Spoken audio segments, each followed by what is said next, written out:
Oh wait, one sec. Up. Oh, it's too late. They can. Now you're alive. There's no getting out of it. But Shuki, let's do our test because it's just us. Oh, there's actually javelin years. Okay.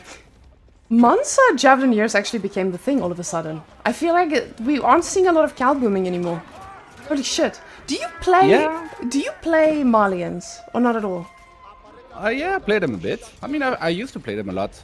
As you know, I haven't played too much 1v1 lately, but I played them quite a bit. But yeah, indeed, it seems like people have kind of like doing the Farimba stuff. There's been like two styles, right? The like pro scout into Farimba or the cow boom kind of thing. Yeah, it's actually And it's just so wild to see because I feel like with the Farimba we can definitely still get your cow booming up and running, but you can see the villagers here still focused on actually just eating them cows instead of putting them in farms safely and letting them just produce what they do best. Now I absolutely love this little wall here, or the walls, I guess, because that is usually where people will want to poke in their face and try to find a way in. We're getting more horse archers. yes, I'm not. I guess we kind of jumped in right in the middle, so it's Yeah. kind of hard to say like who is in good position and who is not in a good position right now. Looking just at numbers, it looks fairly equal, and I guess scores kind of agree. Yo. But uh, but yeah, those javelins are definitely very strong, and I think yeah, indeed, people have been kind of going mass jabs and then slowly adding sofa behind it, which is a bit like how we used to do Farimba, where we did like archers and then adding sofa before. So Honest, it's kind of nice. honestly, it's just surprising to me that we've discovered this again after the changes, but it feels like with the Farimba, people did it for a while. I remember when at Red Bull Wololo, the first one that AoE4 was involved in, we actually saw a little bit of the Malians. They just poke their heads up, but people weren't too sure about them, and all of a sudden people started Farimba cheesing. But now the horse archers are here, and Shuggy, I don't know if you've ever done this. I know you have, because I've played against your manga die, but that's disgusting. Yeah, those it's really hard to play versus horse archers like on such an open map, right? They can just walk in your eco, and as we see, just one shot everything and do so much damage.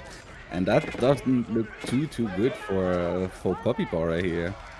Yeah, Puppypaw is not in a position to lose this much because that cow economy not as boomy as it wants to be, but he does have a pretty healthy number of sofas. The problem is just sofas are going to struggle actually killing these little raids that keep on coming.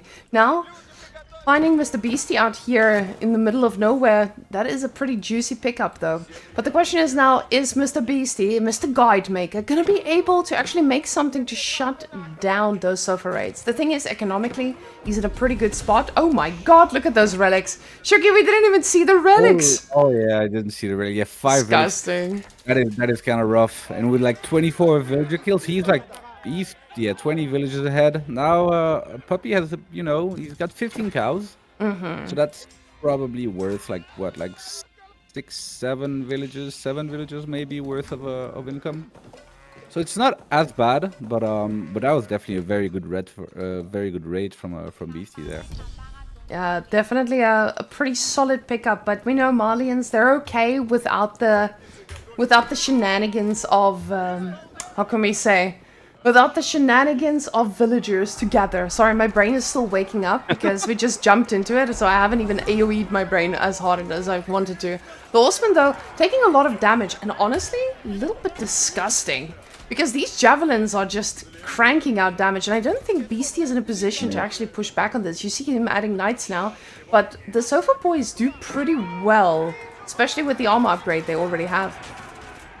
Yeah, indeed. I mean, Beastie did a lot of damage with that raid, but he cannot traded army for eco, and so now the numbers are looking better army-wise for Puppy, and I guess this is kind of when Puppy has to make something happen to see if he can capitalize on those better numbers. And I mean, those jabs are like so good because they're so fast and they do so much damage, so they can kind of just kite forever like this. But this is a decent army from Beastie. That's a lot of knights. Yeah, the switch up to the knights actually did a lot of work. I honestly did not expect to see this, but it makes a lot of sense. Javelins don't do so well against cavalry, and they are definitely learning their lesson of poking the wrong horse.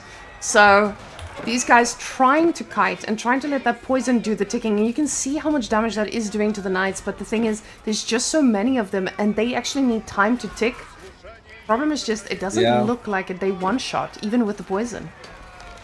No, I mean, they might one-shot, but since he had them on line formation, they were kind of spreading their damage, right? But yeah, the numbers are kind of falling a bit for Puppy, and he really needs that death ball of jabs, because the Farimba is a tempo player, right? It's you're gonna bank on those jabs kind of being able to finish the game for you, whereas the Kaboom is more of a macro play. And so if he can't finish the game now, it might get rough. But he cleans that up, and out of the sudden, that's a very good army for Puppy that's left alive. Yeah, we can see the army value speaks for itself, and now more horse archers coming into production. We can see this is going to be a lot of riding. So I think that he's definitely going to try to pick up more of these villages, because we can see with Beasty having 33 villager kills, he's probably feeling good, but he does need to realize, okay, this could be quite tragic depending on when the other army strikes. Because Puppypaw decides to go across the map with all those sofas. He's actually going to struggle to find damage. I realize now Beasty has the demon walls, and getting that second TC as well does help in those villager numbers. Yeah, definitely. I mean, Puppy really needs to make something happen now, or I think Beasty's eco is really going to start carrying pretty hard. So, yeah, he needs to kind of go for it, and it seems like he is going for it. The expansion with farms definitely helps Beasty's case as well, but we see Puppypaw doing exactly the same. More sofas, and like you said, Puppypaw is going across the map. The thing is just, we've got a lot of save points. We see the wooden fortress is also getting upgraded now, and all of a sudden, now this is going to be a base trade in a way. Every single time they can, they're going to try to go in, and you can see Puppypaw realizes, I've lost a lot. It's time for me to do something. And now he sees that second TC2 and he realizes, hey, it's just a ticking time bomb. Yeah, definitely. This is kind of Puppy's do or die now. Either manage to shut down Beasty's economy and finish the game, or I think he's not gonna have a good time for the rest of the game. It's definitely time to go. And I mean, you said, base trade. I think it wasn't too much of a base trade, because BC definitely is respecting the push. He has a lot of army at home. He's not just going 1-for-1, which usually when you're ahead in eco, you don't really want a base trade, because that doesn't make too much sense. Yeah. So Beasty, obviously being the veteran RTS player that he is, he's not gonna let his eco completely naked like this. Exactly. See, and that's something I was also not sure about. I've like seeing Beasty go that far ahead, you usually feel like, okay, you need to be sure of this. But now, with the tower being upgraded and, the TC firing back as well, these guys are starting to take some pretty heavy trades, and we can see there in the corner, there's also a little raid coming through from Beasty, but yeah, definitely pulled back from that base trade that I was suspecting to try and make things a little bit more safe. But Puppypaw definitely took a pretty big hit here, and we can see now that Beasty's income, in food especially, is outscaling Puppypaw at this point.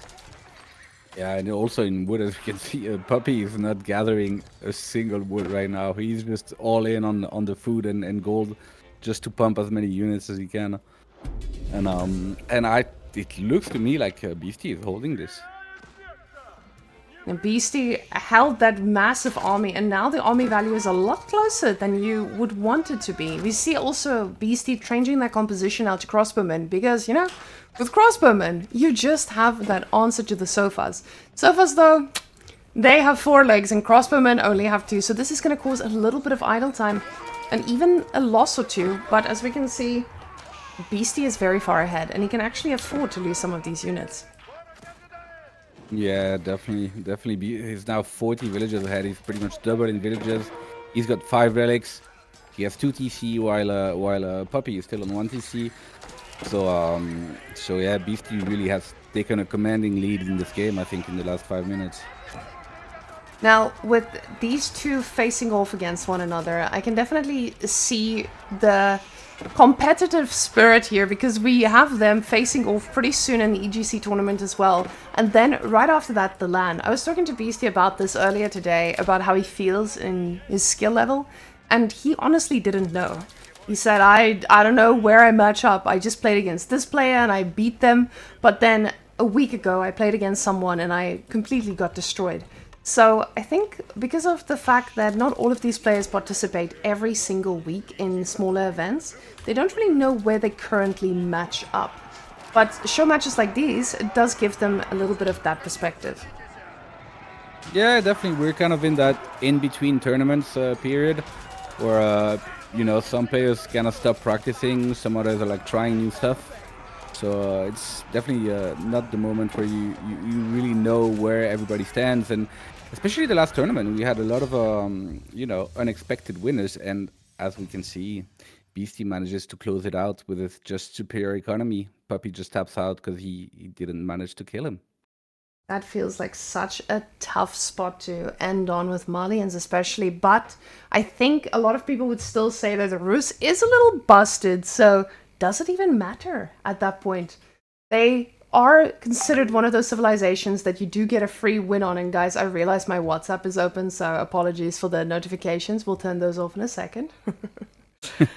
So, Yeah, I mean, I think matchup wise, I was hearing Marine Lord talking about it, and he was saying that Roos is like obviously really really good, but they do have a couple of tricky matchups, and I guess Mali is one of those civs that in theory can kind of hang with Roos, and so I think Puppy was probably pretty happy to manage to snipe Roos with Mali there, but Beastie kind of dodged the bullet and made Roos do the talking. Rus, I mean, with the horse archers, you definitely have answers to open maps like that.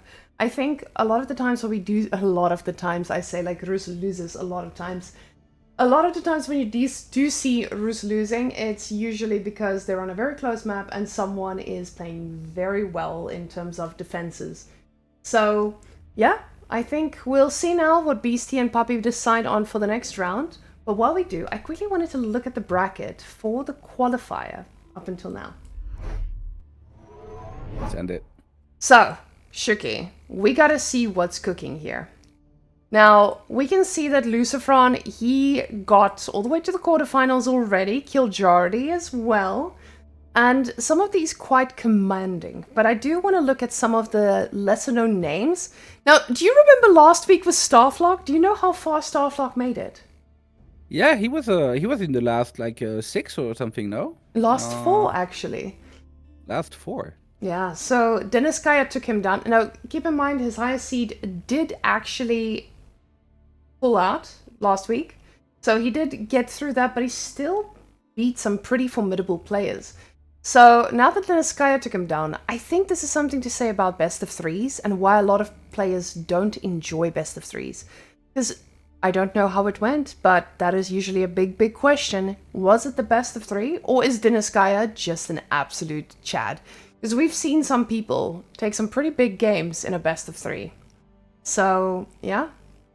Yeah, no, definitely best of threes. It's only 2 wins to win, and you can get a bit lucky with matchups, a bit of RNG on your side, and you just win the series, right? But I think also from what I've seen, it looks like in that in the top 30 to top 16 kind of player range, there's been so much variation. Like, it hasn't been as in the top 8, we kind of always see the same guys, and we've had Marine Lord and Beastie kind of like dominating for like a very long time. But in that lower pro player range, like top 16, top 30, there's been a lot of variation. Sometimes we have Valdemar makes it. We've seen Core make it. We had Mihodo make it, I think, 2 tournaments ago to the top 16. I think Cat also has had a lot of very good results. I think Lash also has had some good games and some good series here and there.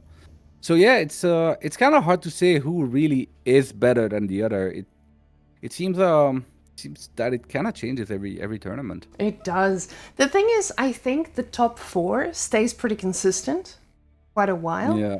But here between, I would say, maybe top 6 to top 14, they keep switching in and out. Because we saw Kill Jardy break through that top 8 barrier a few times. And I know he's been on vacation for a while, so I don't know how easy it's going to be for him to break through this one. But you guys can see that Myriad and Alyona will be next on the board, and the winner of that goes to Kiljardi.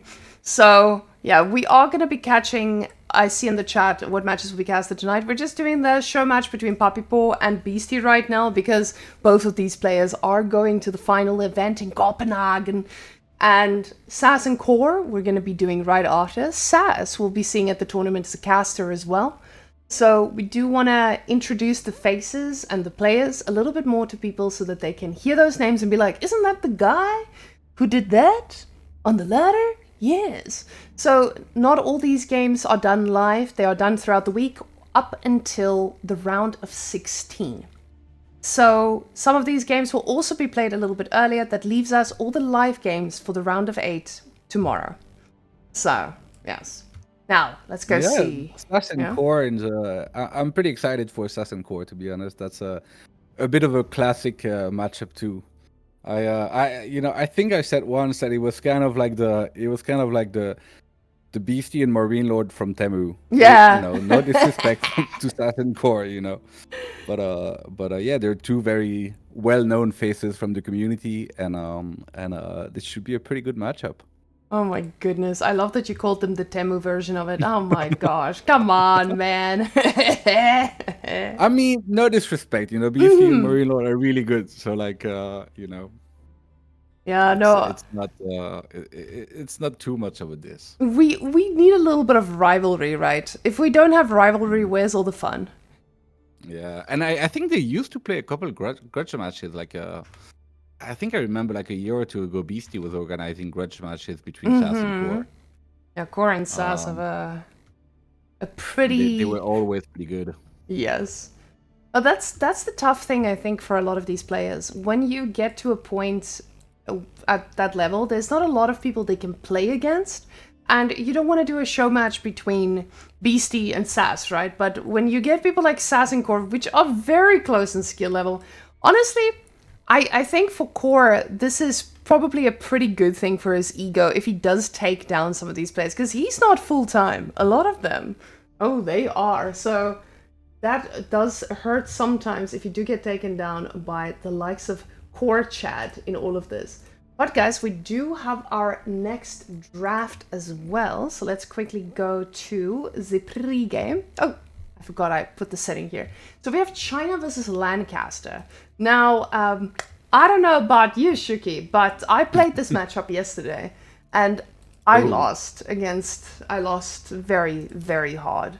So I'm not a big fan. What did they do to you? I just Lancastered, and I didn't know what was next. I made my manners, and then I got mannered by unfortunately. So I learned my lesson, and I will not be overstepping again. But ladies and gents, it is time. Let us go right in to the game. All right. And that, ladies and gentlemen, will bring us to Shuki doing our beautiful introductions. Hello, ladies and gentlemen, and welcome to this custard game. In this beautiful show match between Puppypaw and Beastie Cutie. Now, both yeah?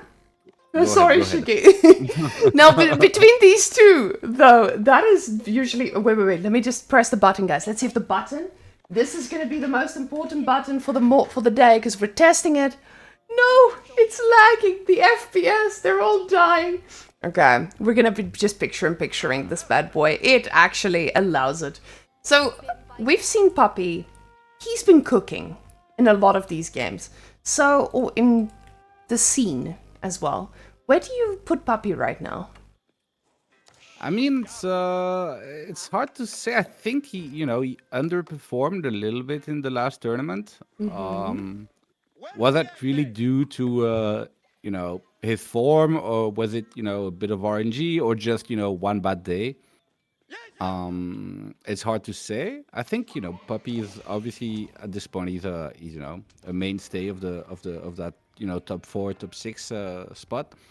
So I can never count him out, And Beastie has been, I guess a bit more inconsistent, considering he's sometimes the best, and sometimes maybe a bit maybe a tier under that, depending on how much he gets to practice. So it's kind of hard. I couldn't tell you right now who is the better player, who has the better read on the meta. I think they're probably pretty closely matched, I would guess. Yeah, especially on maps like Excavation, for example, which is honestly, looking at this map, guys, it's a pretty wild one.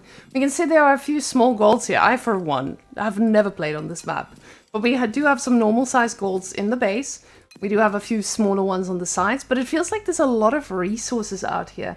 And it's not something we see very often on the other maps. But looking at the wood line, we've got a medium one in the base, and a one that is a little bit further away. So I can imagine that this map is pretty decent if you get rushed. I mean, I think one of the main variation of this map is that it has a lot of point of interest. I think so. In the back of the base, you get the classic merchant camp, I think, and in front of the base, as you just highlighted, is I don't know how that one is called actually. Forgotten Ruins. Oh yes, so this is the one where you have to garrison a villager inside, and it gives you stone for like 5 minutes. Yeah, 6 minutes, and then it becomes a relic. So from what I understand, I guess in this map you kind of want to play a civ that has something to do with stone early on, right? Because if you don't need stone, they're kind of useless. And we can see that with Puppypaw as well. He's used this already, and you can see that stone income is looking pretty solid. Now, we'll see if Beasty does anything with that as well, because he opted to not go for this. So you can see that is very much untouched. So we're probably not going to be seeing any crazy second DCs even in the mid game. We'll see if that pans out. But with him already getting shut down on the gold, he's not going to be able to just snack away and get that usual professional scouts and go from there. So we'll see if he's actually going to be able to do so. Just like that, he also runs out of food. So that sheep is going to be a very, very welcome set of boys to deliver. Now the Lancaster Castle is in a pretty good spot as well. And as you can see, he doesn't even need any stone just because of these guys. The Forgotten Ruins have made just enough so he can get those 3 manors. And all of a sudden, I can definitely see House of Lancaster being quite difficult to handle on this map. Yeah, definitely. I think. I mean, I'm not sure. This is kind of a brand new map that has been appearing, I think, on the KPMM tournaments for like the last week or two. So I'm not sure how much Beastie has played this, if he's even played it at all. But yeah, I kind of like Puppy's Sith choice a bit better here. It just seems like it makes a bit more sense for the map. But I mean, China is just super versatile, and they're kind of good always, wherever, whenever. So never count them out. Yeah, China is a civilization that usually can adjust to anything that the opponent does. But this does feel a little bit out of position, as we can see, because Puppypaw is utilizing this fully. We can check that income that's constantly just pouring in. Definitely gonna make this a little bit harder for Beastie to handle, because this is now just passive resources. Now we'll see if he does go for the extra upgrade, but this is now showing me that we do not know the meta at all yet. Now KP, I think he's including these maps into the draft as well, because EGC has decided to put this map in the tournament. And right now, that's what everybody's practicing for. So if you are Puppypaw and you have a practice partner like Wham every time, these two, they can practice very much in a silo, and nobody can know what they are planning to do. And it's the same with Lucifron and Vortex as well, right? So these two, they will probably be a lot more experienced on these types of maps, and these are the types of show matches that we need to see these things happen. Yeah, definitely. But I mean, as we said, it's still a pretty new map, and I think the meta will develop over time. And so I'm expecting obviously players to refine their strat on this map. I would imagine Byzantine probably being quite a good choice here too. Maybe Mongol as well. Getting all of that freestone as Mongol has to feel kind of nice. There is a little bit of sacrifice though, especially at the start, considering you have to put 1 villager inside. And yes, it giving you 60 stone per minute is pretty good, considering I believe 1 villager is 40 resources a minute, right? Yeah, 40. So I guess if you garrison 2 villagers, you get one for free kind of thing. So it's pretty nice. That Nothing game breaking, I guess, but at this level, every little bit counts. So it has to feel nice for sure. Yeah, I can imagine the getting that little bit of extra stones for civilizations that utilize it could be game changing. And I see Birdie asking in the chat, Mongols, Byzantines, House of Lancaster, anything else that uses stone? Japan maybe, yes. But I'm actually wondering here if we could see some very cheeky plays on other civs that don't usually go for stone. But oh, it doesn't seem like I mean, Puppypaw was also contesting this pro scouting though. yeah, I'm not even sure. I mean, I guess, he's securing his deer, but I mean, he's Lancaster, the map doesn't matter to him. He just makes manners and he's a happy boy. Nothing really matters, I guess. No, nothing even matters. Manners. There we go. Wow. Yeah, I know. Okay, okay. Musician right here. What can I say? Now, with these two bad boys, though, they are just a statement piece. I think at this point they did their job related to killing all the deer, but they should be able to shut down a little bit of the professional scouting if Beasty does try to go that way, and it does look like that is going to be the case for him. Forgotten Ruins as well. Okay. So I'm wondering. Okay, so even if you capture it, it doesn't count for anything unless you put the villager inside of it. Oh, but Puppypaw has No, pressed the yeah, button. yeah, that's the whole snap button. It's always so strong that because they just pop out there so cheap, and they give so much mobility out of nowhere because you're like camping in your base doing nothing. And then out of nowhere, there's like, 7 heavy cav. Now they're not knights. They're like not as good. They're kind of like budget knights, but they still put so much pressure as we can see. That was a lot of damage. And you guys can see with Puppypaw causing that little bit of a stir in the base, taking down an Imperial official as well.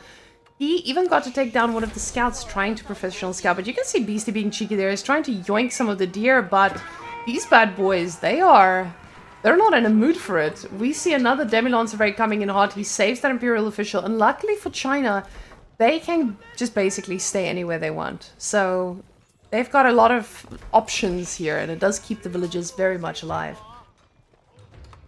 Yeah, these Demilens, this timing is just so strong, and now he's aging up, and the beauty of these Demilens is they're just going to upgrade for free automatically. So it's really important to use them for pressure in that late feudal phase, but ideally not lose any. And just as I say that, one goes down, but he's still getting pretty good damage from them. Yeah, these guys are doing so much work, and we see the villagers being trapped as well. Now, keep in mind, Beastie is still in Tang Dynasty as well, so this definitely does not mean anything positive for him. This is a pretty tough position to be in, because now you don't have that faster villager production, but we've got some shenanigans. Archers just poking their heads out, but now there are some lancers, and these lancers doing damage to the demi-lancers is so important for Beastie to be able to take this a little bit further. We can see Beastie floating some resources, and I'm wondering if that's going to be any dynasty to try and get himself ahead. Yeah, I'm not sure. I'm guessing, right now they probably want to be fighting for relics. And as I say that, I'm looking at the map and I'm like, where are the relics? Is there even? Because these are the ones that pop out from the merchant, from the Forgotten Ruins. So I guess there's actually no relics on this map, which I didn't know. I guess Yeah. now I do. They're the hidden relics, but that is amazing. So Forgotten Ruins, you actually need to excavate them no matter what. You're not going to get those bad boys for free. But we do see Collar of Esses coming through. And guys, once that one comes through, it's going to be very, very hard for Beastie to actually take on those head-to-head fights with Lancers. Yeah, that upgrade, which gives, I think, +6 on heavy units, is just so strong that it makes those demi-lancers, which are kind of meh early on, it just makes them pretty good. And then the knights, just those regular knights, just become really, really good. And Beastie knows that he can't just spam lancers, and we see him already starting to make crossbows there. Yeah, Lancers will definitely not fare too well when that army gets a little bit more, check or pimped out. When they have all their upgrades. Oh my goodness, I think that was the complete wrong term for that anyway. Now, oh my god! Oh No! no, He not the took boar, one. not the boar. That poor villager. It Now, happens. It it happens to the best of us. does look like Beasty tried to yoink a few of the meats, and he did get a meat, but ooh, the scout taking the fight back to the spearmen, but they do take their villager down. It does look like it will be a little bit of a destruction, but now the knights from Puppypaw, these guys are going to be pretty scary. He's getting wheelbarrow now as well. You can see he's got his monastery out. These bad boys are going to go and look to take some of those excavated relics. Yeah, and this is actually this is really good for Puppypaw because yeah, he's gonna be the only one with relics it seems because Beasty hasn't really still shown any desire to go for those forgotten runes. And Puppy having, already 6 manas and a couple relics, he's gonna be in a pretty good position, I think. Because Beastie has still not gone for the Song Dynasty. And Beasty being pretty ahead, or a little bit ahead in villages. And I'm guessing that it's just because of the villages that go garrison in here. That's actually a good question. Do you get your villager back once it's excavated? I don't think so. I've only played them in FFA, and that was quite a while ago, so I don't really remember, but I don't think you get the villager back. Okay. So, by the way, guys, the reference of pimping out his army comes from the MTV show Pimp My Ride. And We don't have enough boomers here. did you ever watch that, Shukle? Oh yeah, of course. When I was a kid, that show was like I think it must have been one of the first reality TV show. No? It was so good. Yeah, it feels like it, but it may have been some before that as well. Yeah, no, Pimp My Ride must have been up there. So, they even a UK version? Yeah, no, guys. No, he pimped out his army. Hell yeah, boys. Never mind. It makes sense in context. But look at how much damage these knights are doing to the lances. These lances are actually just made of paper. Although, not when they charge in on villagers. It does look like he's going to be going for a few kills, but the spearmen are standing at the ready as well. Yeah, definitely those knights are just so strong. And to be honest, it's kind of a little bit disgusting, I think, because they already have like such great archers and such great spearmen, and they even get the best knights maybe in the game. I mean, they might not be the best, but like they're definitely up there. I don't know, man. This just feels like a bit too much. I'm not sure. But I'm a bit of a Lancaster hater. I was gonna say, it feels like you, Hayden. This doesn't feel like it comes from the civilization. This comes from from one rank game where you queued into Yabo, and then he just, instead of playing English, he played Lancaster. And then what? I don't know. Can Yabo make knights? I think he only makes longbows. Archers, no? Yeah. True. I'm not sure he unlocks the stable yet. Oh, that man. Ooh, for those of you who don't know, Yabo is one of the regulars in AoE where we're always fighting against the longbows of sorts. But it does look like these crossbows are going to do some work. And we see a lot of monks here to the front as well. So Beasty has the monks, but he doesn't have the relics. Now that leaves me with one big question mark on my forehead, Shukle, and I have no idea what's happening. Yeah, I'm not exactly sure. I mean, maybe he wanted to capture the sides. Maybe he just never played this map and he was kind of surprised that there were no relics. But I mean, I don't know. It's Beastie, so counting on a mistake from him is pretty wild. Is a bit wild, yeah. He's played this game quite a bit. I do believe that this could be an instance of never playing the map, though. But at the same time, I have seen this from him, especially on China and Zushi. He's very prone to making these so that he can go and raid with the lances, bring him back, and raid again. He's very, very careful with controlling them. And I saw this earlier in a custom game as well. It feels very comfortable with these bad boys. And he doesn't overcommit. He always brings them to safety so that they can get healed up to full. Yeah, I mean, you will get value from them anyway, right? They're like they're not that expensive, and if they can only heal one knight, they already make their value back. So so this is always going to be used for them. Now the Hobbelars are quite interesting to me because I feel like with the Hobbelars, these units die pretty quickly to lances, so I'm pretty surprised he didn't actually just turn around and try to kill them. Obolars, actually, you guys can see they look pretty much evil. If you do see them, they look like they have like these little devil tops here as well. I'm not a big fan of the Obolars. Playing against them, playing with them, absolutely love them. These bad boys raid any army or any village and you will be in shambles. Now, the yeoman getting summoned though, that is going to be a tough one to deal with, especially when you have this many units that are quite susceptible to those bad boys. But he is getting some rams. We'll see if these Obolars are going to find some damage. But Beasty respects it and he pulls the boys back.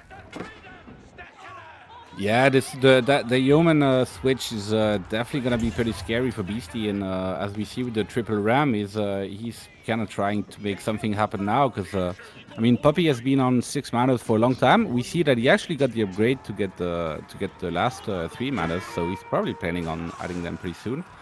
So I think economically he should be quite ahead, and Beastie kind of has to make something happen.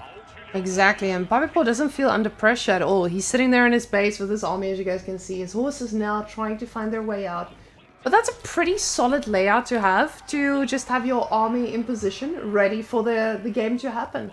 The thing is, he's got the sacred sites as well, or sacred site in this case as well. He's got 2 relics, and he probably doesn't mind just letting the Lancaster eco do the talking.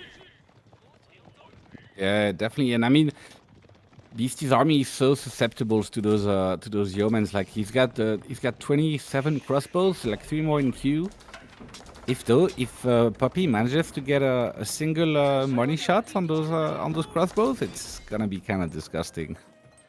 Yeah, these guys are quite squishy, especially when the yeomans are in big enough numbers. But you can see with those lances, he's doing exactly the same again, Shuki.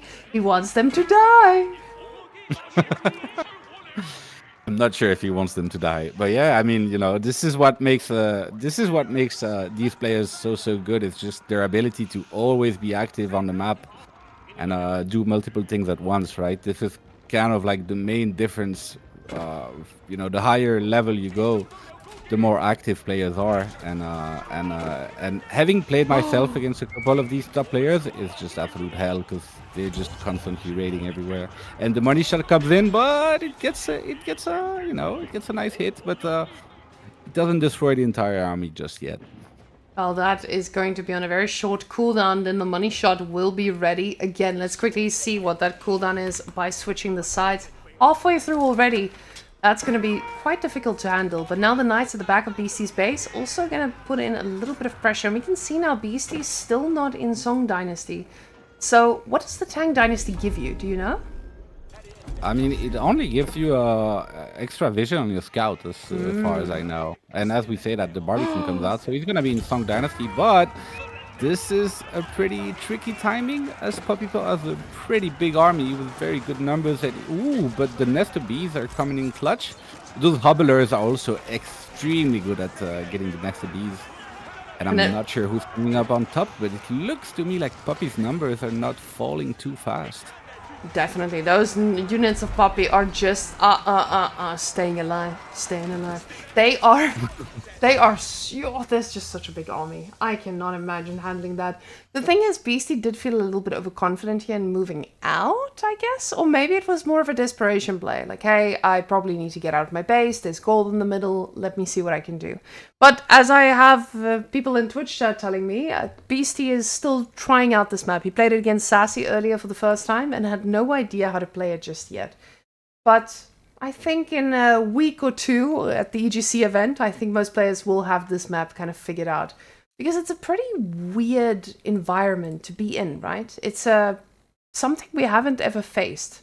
Understanding if it's worth it to sacrifice that villager at the start for the stone definitely leaves a pretty big question mark. Because China's a civilization that loves going to TC. So I can definitely imagine China going for some pretty sneaky plays here, especially in the early game on the stone as well. But Lancaster looking pretty solid on this map. Definitely. I mean, for the 2TC, it seems like it could be a good play too. But I mean, I think one of the issues with like the 2TC and the stone is that you get stone for 5 minutes, right? You don't get it like all at once. And when you put a second TC, you kind of just want it right away. So it kind of feels like Yeah, it's gonna help a bit to get your TC up, but then you're still gonna be getting stone for a while. So I think for Lancaster, which can kind of like slowly use that stone throughout the game and keep adding manas, I think it makes a bit more sense probably. And Um, Byzantines too. Oh. yeah, and Byzantines. Mm. And I guess Mongol, because with Mongol, I'm just really intrigued of what your eco would look like, because you don't get that much stone, and being able to pump so many units for free or spam outposts. I mean, I'm guessing you would just use them for the units mostly, though with the fast Imperial meta that we've had lately, it could be good too. So I don't know. In my head, I think that's the 3 civs that we're gonna end up seeing on this map as the meta develops. Yeah, I am actually pretty excited to see, because I was talking to Beasty about some of the viable civs and what he thought about which civs are going to be good, which civs are going to be struggling. And he was actually saying that there are very few maps that Mongol cannot play on. And I'm guessing that is due to, the fact that Mongol can utilize so much stone. But we'll see a little bit more about the map pool in a little while. Give me 1 second, I just wanted to slow it down again. I needed to catch up with the other game. So now with the amount of sheep, we'll see what this looks like. But this is a much more standard map, so we'll know what to expect.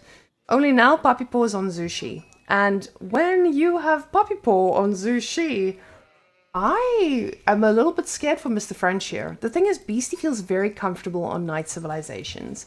But he said time and time again, if you just stay in your base and build an army, it feels like you cannot punish that in the current meta as much anymore.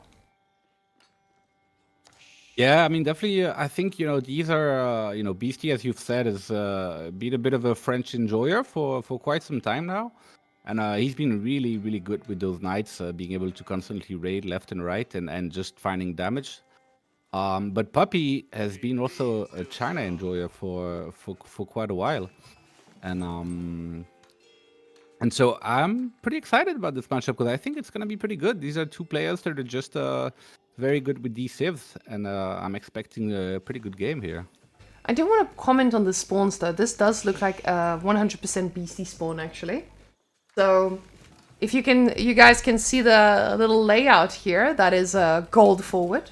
That is a very forward gold. That is a stone over here. So they're definitely going to struggle, or he's definitely going to struggle to keep control of his game the moment that Zushi pushes back. If Zushi breaks him, I think it's going to be very tough for him to come back, because Zushi here, we can see, this is very protectable by one early wall and pretty good meditation garden as well. Very nice by Puppypaw. But it's definitely a much safer spot to be in if you are playing against the French, because you do want to have a base that is protectable, and this definitely is. Now with the woodline being on this side as well, it does make it a little bit more difficult for the knights to come in, and we know this TC hits like a bazooka, so it does make things hard. But you can see the first knight already being queued up, and we'll see if he does go to find a target.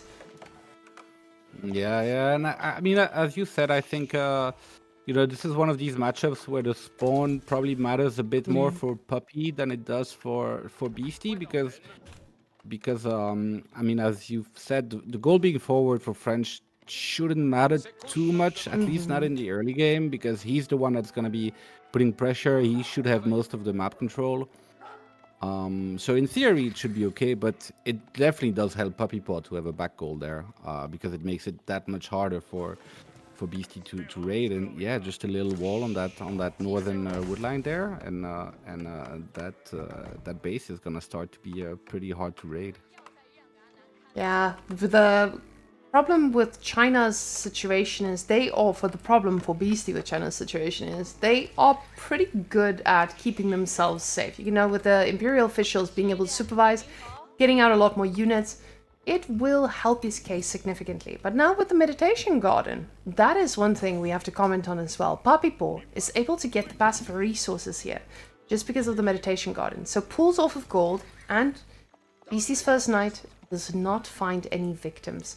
And Puppypaw, being the absolute chattiest, just look at those deer being pushed. Disgusting. Yeah, and he's still researching Pro Scout behind this. So this is just trying to help his pro scout timing a bit more. Makes it so that his scout don't have to go too far and they're easier to defend. And yeah, that means that once he's gonna be done pro scouting, it's gonna be that much easier for him to put pressure on Beastie and maybe try to steal a bit of a hit there. Now, Beastie's Pro Scout is already finished, but we can see he only has 5 scouts to go and pick these up. So, definitely trying to do some work, but with Puppypaw's production speed and research speed, he's also joined the party. The thing is, he only has 1 scout, so this does not look like it's going to be a priority just yet. The first scout just ensuring that he can bring home safely the deer that are very close to the base already. But the knight being active ensures that he will not just be able to do this for free. Yeah, no, those military numbers are just looking much better for Puppypaw. Now, obviously, Beastie is making knights, so these are more expensive, and so the numbers don't tell the entire story here. But this is just to show how strong that early economy can be for sushi in China, and indeed, as you said, the being able to supervise buildings and pump units so quick is just really really good. And Puppypaw actually has changed his mind about just staying in the game in feudal and letting the pro scouts do the talking. He's decided he is going straight for castle, and you guys have seen a good lancer from the legacy. The legacy boys, they write the legacies because this is absolutely so hard to handle for any player. Now, Beastie is nowhere near thinking about castle himself. We can see still 12 on wood. He probably does not expect this just yet, but when he sees this, he definitely will. Oh yeah, being a civ like sushi, when you don't really need gold for anything. I mean, outside of the upgrades and stuff like that. But yes, when he sees like 6 or 7 on gold there, he knows exactly what's up. And that age up being slightly cheaper for sushi just really helps him all that much. And I mean, it is versus when you play versus French, if you can get a safe castle like this without being put in too much pressure, without taking damage, it's really really good because it kind of unlocks the knights and kind of makes you on a bit of a more even playing field playing versus the French.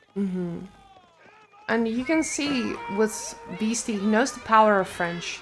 So with that, he's staying in feudal, even though he knows his opponent is most likely going for castle here. You can see with the amount of spears, this does not feel like something you want to engage in.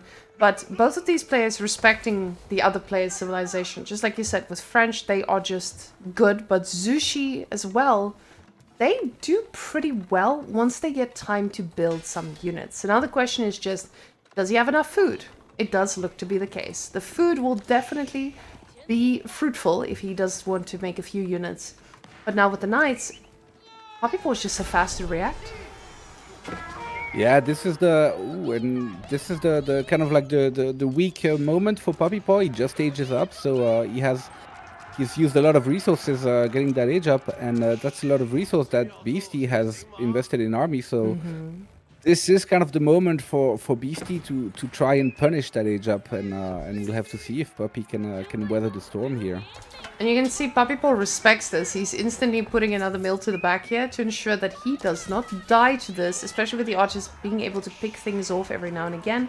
The thing is, these knights took a lot of damage, and if you lose one of these knights, especially when you're committing to feudal, it snowballs pretty quickly. Puppypaw already has 4 lances in queue on top of the one he already has, which means that when those knight numbers get even, Puppypaw is going to come out ahead.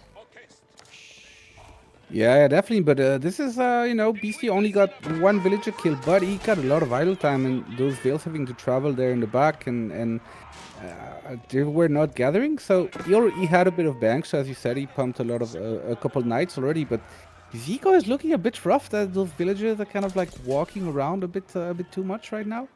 So this is a tricky situation for Puppy right now. And walking around is fine, but walking around without wheelbarrow, that does make an impact.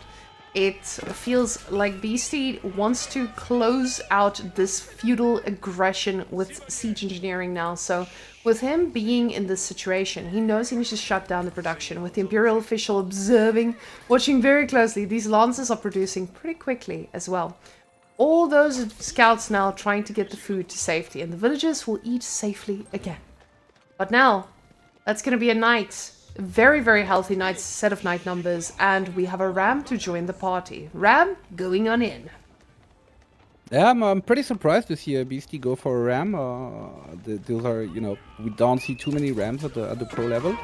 But I guess he feels like it's his time to make something happen. He sees the eco of Puppy being in a bit in shambles, and he's trying to capitalize. But the night numbers for Puppy are starting to climb quite a bit. Though we still don't have any black or any blacksmith upgrades, obviously. So yeah, this is really, really tricky. This is the kind of position where I don't really like being.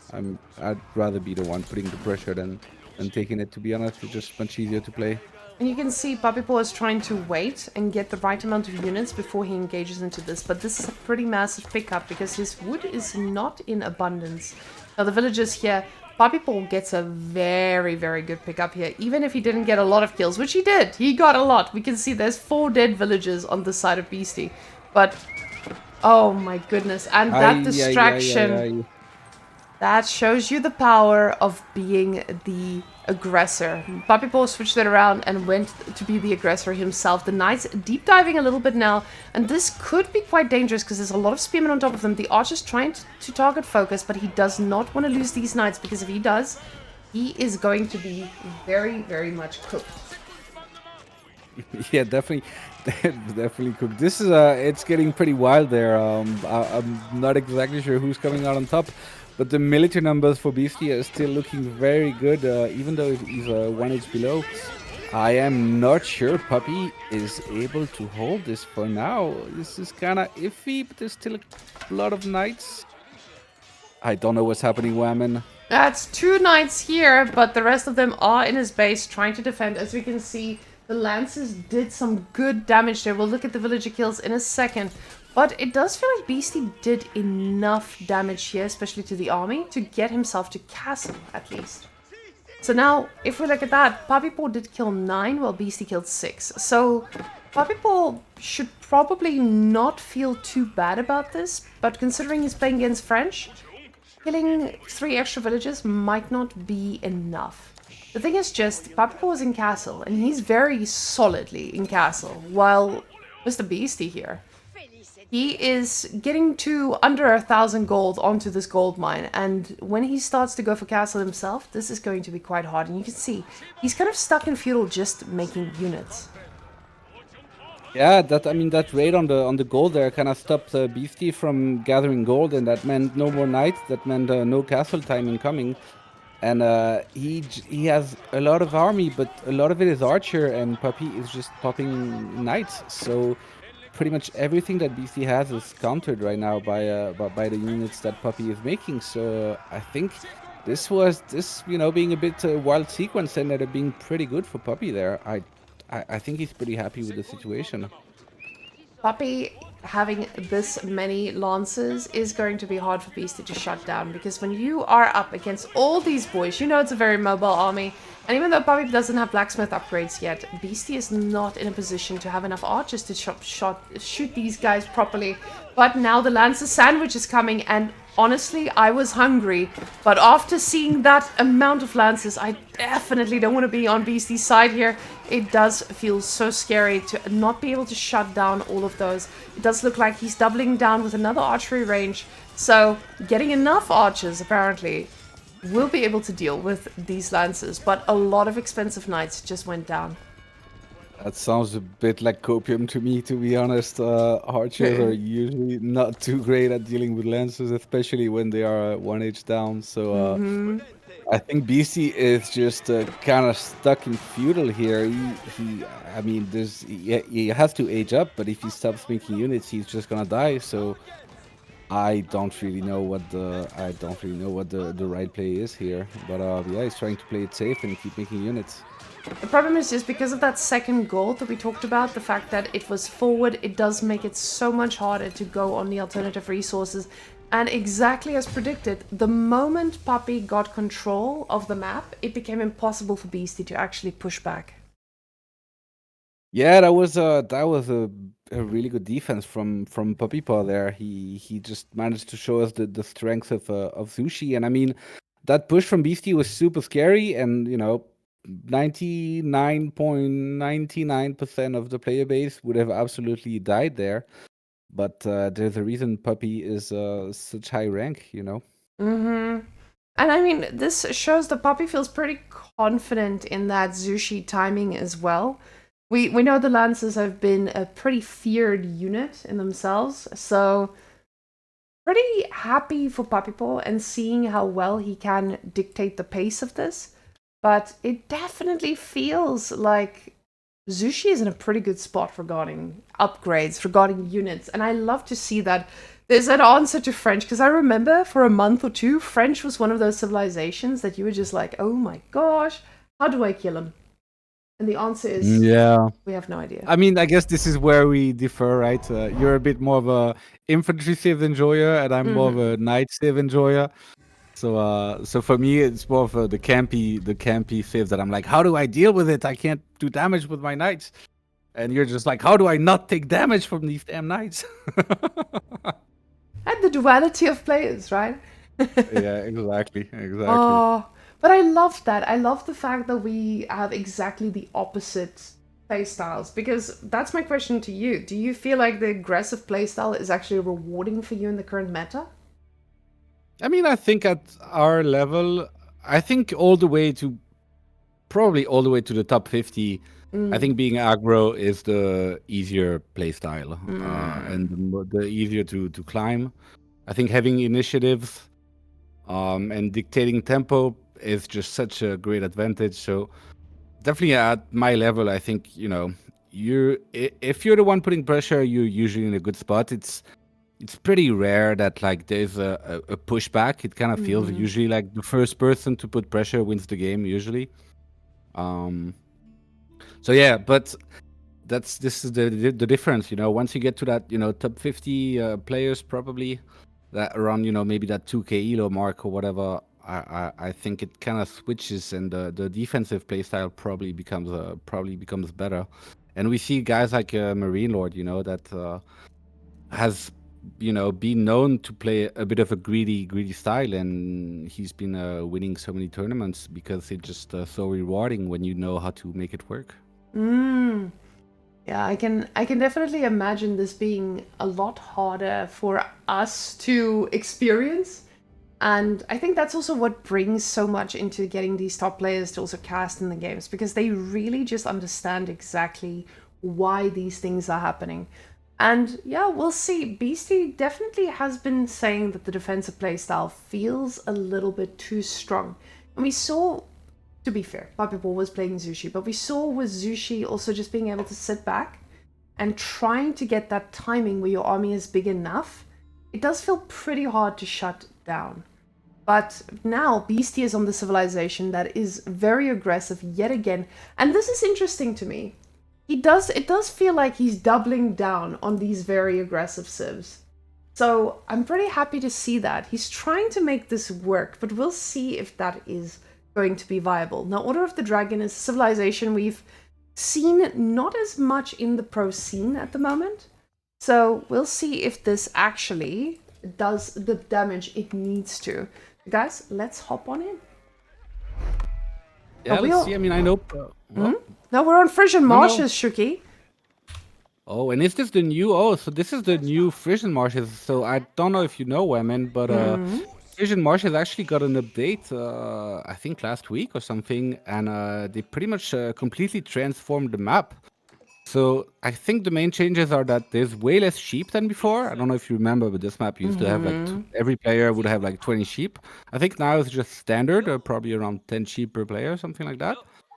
And then the market, if you can see, there's no more corner markets. There's only one market in the middle there. So the trading meta is going to be a bit more difficult. And I think that was it. They might have done something to the pawns, but pretty minor. Globally, I think these are the main changes, and these are pretty strong because this is the main reason that this map was played, right? The trade meta was pretty strong here, so we'll see what happens now. Yeah, it felt like the trade meta was really tough to shut down, and a lot of these as well. And you could see this initially with Puppypaw pulling his villagers to the middle here. I'm assuming he was gonna go for the deer, or what he thought was gonna be the deer. But he did pull them back onto the sheep, and this could have also been a new change to Frisian Marshes that he was just not aware of. Yeah, I mean that felt a bit like I think yeah, he was looking either for deer or probably for the pond, you know, to get some fish. I'm guessing that's what he was probably looking for. But then if I don't know if you've played this map because it's a custom map, but you actually don't when you spawn, you don't really know which way the map is spawning and where your opponent is. So you don't actually know where the water is when you spawn. So you kind of gamble. You kind of usually kind of gamble. And there used to be a lot of the sheep were in between you and your opponent. So you kind of had to gamble to find where your opponent was right away. And if you could find it and your opponent wouldn't, you would just get a ton of sheep for free. And yeah, so it looks to me like Puppy was kind of trying to get some food there, but he didn't. And I mean, that idle time that he got there at the beginning, that can't be good, Whamen. It feels a little bit tough to handle, but Beastie also did not go for a very standard opening here. You can see with him getting a dock, it definitely feels a little bit strange, especially that's a pretty large investment. Now I know, yes, Japanese ships, they don't require as much wood, but you see the villager over here and you know exactly what's about to happen. He's gonna get another dock. Yeah, and I mean, you know, this is, I guess, I mean, this is Oh. a play that we've seen in the past using the fish. It was a bit rare. People were kind of usually not fishing here, but I'm guessing now, you know, having less sheep and the trade being nerfed, I'm guessing this is the kind of play that we're gonna see more and more on this map. Yeah, getting that early 1.5k food, I guess that is one question that people will ask when, how much is this worth? And with the sheep being fully extended for Beastie, I can definitely see that there might be some value to this. Puppypaw sees exactly what he's up against now. Minework coming down too, and we can see he's got 6 on wood. So we're most likely going to see some pretty aggressive plays early on, but this does look like a second TC for him. Yeah, that 2DC OTD as I think it's pretty much the play that the Canadian brothers popularized and have been they played it a couple times for the I mean they've played it a lot in the past couple months. And it seems like it's kind of like the best way to play Lancaster right now from what I hear from the pro players. They all agree that it's Lancaster, I mean OTD. They all seem to think it's pretty strong and the timing is usually pretty good. So yeah, this remains to be seen. I'm not exactly sure how it's gonna stack up versus the fishing here, but this has become a bit of a trademark play for them.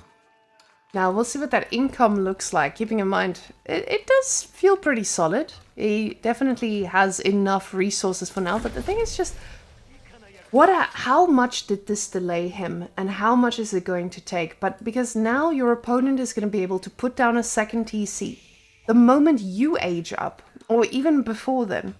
So this does feel like it still has that question mark on top of it, because you want to know, when is it paying off and when do I need to be aggressive? But now Beastie's on Japan. We have seen some crazy things with Japan. So I'm excited to see if Beastie actually does have the ability to shut down the second TC. It does feel like Order of the Dragon is quite susceptible to something like an aggressive play from Japan, because you've seen exactly what the Bugattis can do when they start riding at full speed towards someone's base. So this does feel like a very, very exposed TC. But it does have emergency repair. I know you love that one.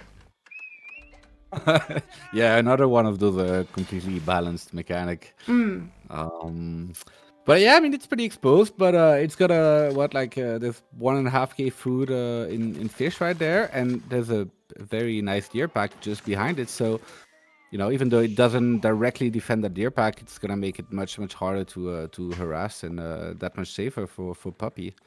So it's pretty good, but I mean, I'm expecting Beastie to follow this up with a fast castle right away. And I mean, having you know that much food from the fishing, that should be a pretty strong timing for him. The problem with the fast castle is that it feels like Order of the Dragon can respond to most units that Beastie can make. Now, if he goes for the Mounted Samurai, he is definitely gonna be able to do some damage. The question is just how much is this going to do, and is it going to be enough to shut down Puppy? Now, Puppypaw, he's not. Ooh, he's not going to be far behind, as we can now see. He's got 6 on gold as well. So he's going to be slower, but because he doesn't get any more wood, it does feel like there's going to be a very, very specific timing where he's going to be very susceptible to this damage. Because as we can see now, Beasty is very close. Yeah, definitely. I mean, I've seen Puppy play this a couple of times, and his castle timing is usually really, really good, even while going to TC. And as you said, the one of the usually Japan, when they go fast castle, they like to make cav, and the standard landmark for OTD has become that Burggrave Palace, which can very easily produce really, really good spearmen. So it kind of feels like very naturally, it should be a decent position for OTD to be in. OTD now going for an archer pretty early on, and we'll see now once these two titans clash. Because a horseman directly counters spearman, but does he counter and can he take down the OTD spearman? Or spearman or archer. It does look like he has other plans though, so even getting a little bit of idle time is going to be quite valuable for Beasty here because he wants to delay this as much as possible. But you can see those villagers are made of steel. They're barely taking any damage. Yeah, definitely. And I'm a bit surprised to see Puppy pull back so fast because that horseman in theory should just very easily go down versus those Order of the Dragon wills. And we see kind of Puppy putting the pressure back because of all that stealth force in the middle. No one kind of saw the other unit, and he actually even gets a kill. So that's feels like a pretty good trade for Puppy. Yeah, the idle time he got out of them. Temple of Equality though, that's a big Ooh. what do you I was even not do? expecting that. Okay, now I need to was read not this. expecting that. So it's the one that makes the spicy monks. You've never played against The this? It's bald actually boys. pretty. This the bald boys, No, it's right? not the bald boys. It's the other spicy ones. These ones, they what they do is they debuff the opponent's army, so Yes. they make it less strong, and they produce gold passively by just existing. Oh yes. Okay, not the Um, bald boys. That is the wrong yeah, civilization. Bald boys is Zushi, guys. I lost it. yeah, indeed, the bald boys are sushi. So this thing, it kind of used to be a meme. I think it's probably still half a meme. So I'm not sure how much Beastie actually believes in it and how much that is him just wanting to trying some stuff. But it has actually got some pretty good success. Just because can make so many of them and they tank so much damage. They provide a lot of healing and a lot of debuffing. So yeah, it's a bit tricky to play against. And maybe he's doing this because of that Burggrave Palace. Kind of naturally countering his knight play. I'm not exactly sure. Now, the Burggrave Palace is going to make things a little bit easy for Puppypaw to contest most of what Beastie does. We see the first man at arm now coming through as well. Horseman being annoying, but not getting any value just yet. He will go down to this archer that shoots very, very quickly, and the arrows are massive. But now the horseman going across the map. I mean, Puppypaw's making crossbows, he's making men at arms, and even though crossbows do get countered by cavalry, it does not feel like Order of the Dragon's crossbows do, because they do stack up a little bit better, especially with a proper front line. So now he's trying to find some damage. First Mounted Samurai also in queue for Beastie right now, and it looks like those villagers are all going to have a safe place to hide. Yeah, and I think I'm kind of expecting Beastie to just go like kind of ham on the mounted samurai there and just go mass mounted samurai and mass monks. But we'll see what he goes for. Oh, and just as I say that, we see him at Onamusha right there. But yeah, someone pointed in chat actually that the Buddhist monks might be pretty good versus OTD indeed, because OTD having less units, that debuff on the unit that they get makes it that much stronger. So this could actually be a 5-head play from Beastie here. Because the problem with the debuffing is it's kind of it's a bit awkward to use because they only debuff one unit at a time, right? So the less unit the opponent has, the easier it is to use, I guess. So it makes sense. Beasty now getting a few mounted samurai, or in queue at least. He's trying to find some damage. So now he's trying, but the thing is just this second TC is really doing its work. And these docks, they're about to run out of pump. We can see the food sources being a little bit close to getting depleted, but he still has a little bit of time before that does go down. It does look like Puppypaw is going to need to run that bad boy out, and he does make it out alive. But now Beasty is looking for some damage, and we can see it feels like Puppypaw was out here trying to make the food work because he's kind of hungry at the moment. Oh, farm transitioning coming in. Yeah, this is one of the, I guess, the main weakness of this this playstyle from OTD, right? Is you need so much food to keep sustaining 2 town centers and making army from the Burgrave Palace at the same time. So yeah, for him, it's kind of the name of the game is keeping access to the fish there. But as you said, Beastie has been fishing for a while, and at some point this is going to start running out. Yeah, we're still not there yet. But though I guess the first spawn is probably close to finishing right now. It has been extended quite a while, though. I didn't expect the fishing to last almost 14 minutes in game, because it does feel like we're heading that way. 14 minutes, having that extra bit of food income definitely feels like it makes a difference. But he needs to find a way to do some damage to Puppypaw, because that second TC is worth so much more. Yeah, the second TC is just gonna keep scaling forever, right? Whereas BC is a bit on a timer here. When that fish starts running out, he's gonna be left with a very mediocre economy, and so he kind of has to make something happen now and punish the greed of Puppypaw right now. Now, Puppypaw, ooh, that one spearman hit almost killing the Onamusha. That was pretty strong. And the outpost definitely making sure that this push is not going to be simple.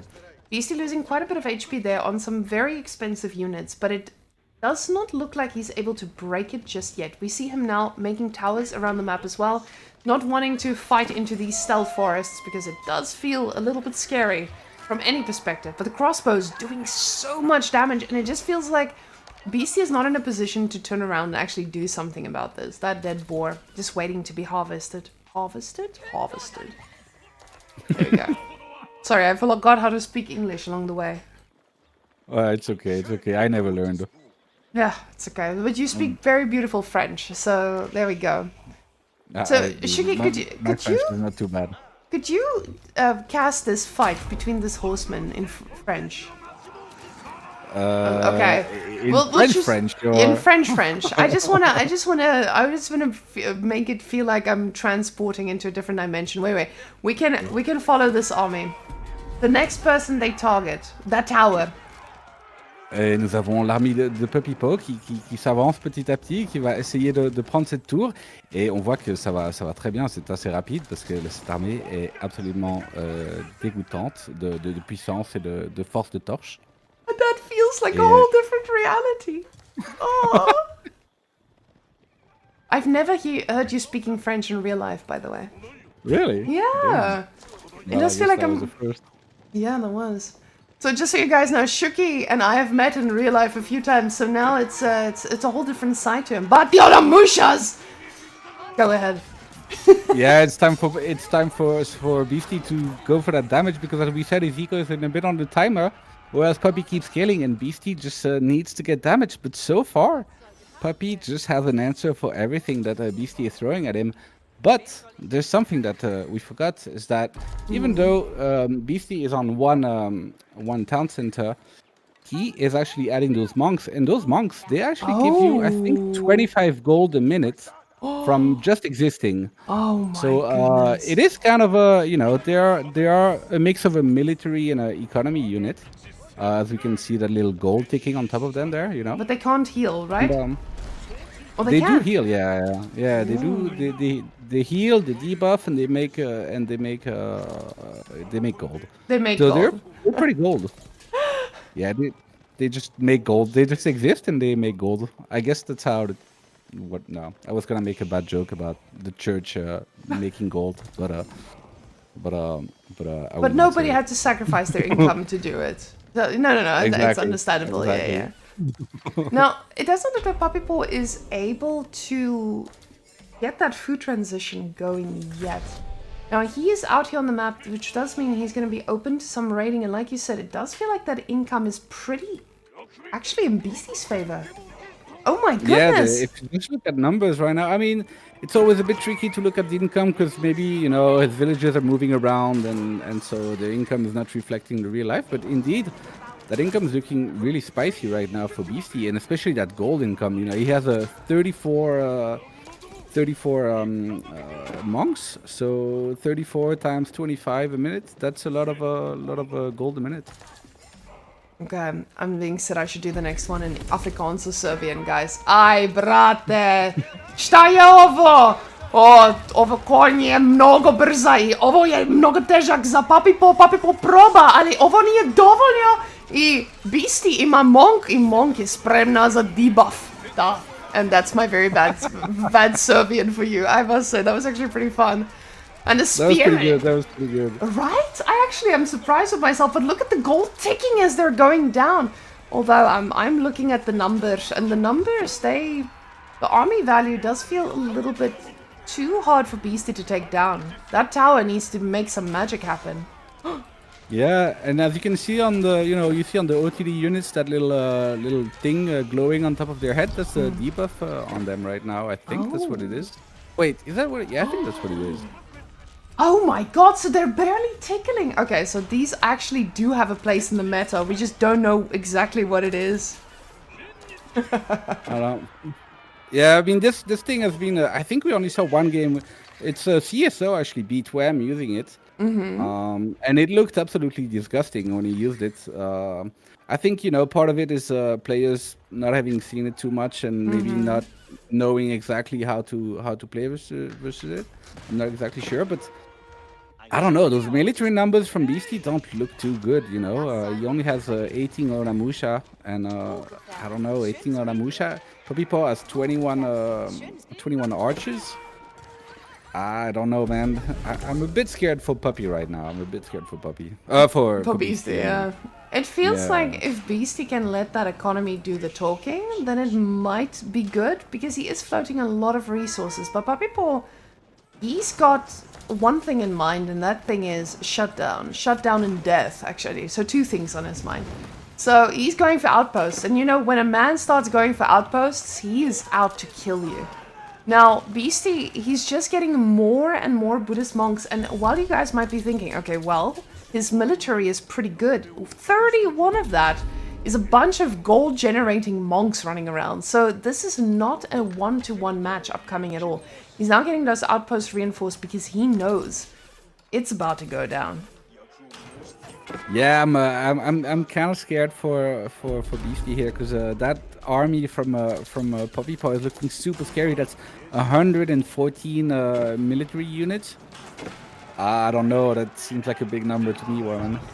Oh, Shuki, I don't do math really well, but I think you're right. It does look like the Buddhist monks are screaming to the skies, debuffing everything they come into contact with, but the samurais are getting on top. The problem is the spearmen are going to be extra spicy against those.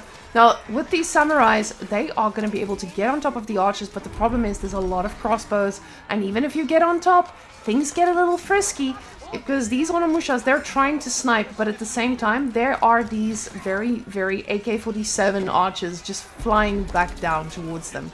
And the monks, they're still looking pretty healthy. Oh my goodness, 31 of them. Yeah, actually, the numbers from Puppy are falling. He was at 114, and he's only at 80 now, and the numbers from Beastie are still staying pretty high. Now, I'm not exactly sure. I think a lot of it, like Puppy has been doing a good job focusing the military units and kind of ignoring the monks.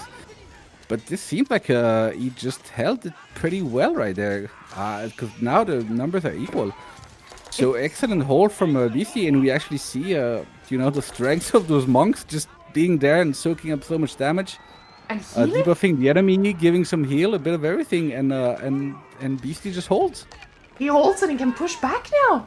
This looks a little bit tough now because Puppypaw, he's constantly making prelates. And these prelates are dying as quickly as they come out because they're rallied right into Beasty to try and heal up those units and inspire them as well. These guys, being the most inspired warriors in all of the land, they are now going to be faced against these Onimushas. And the Onimushas, they're doing pretty well at this whole kiting thing. And even though they're not able to one-shot these yet, they are kind of getting there. Yeah, this was an insane engagement, to be honest. I really thought Beastie was just gonna die right there. But the monks prevail. Yeah, this is just really strong. I'm a little bit concerned here for Puppypaw.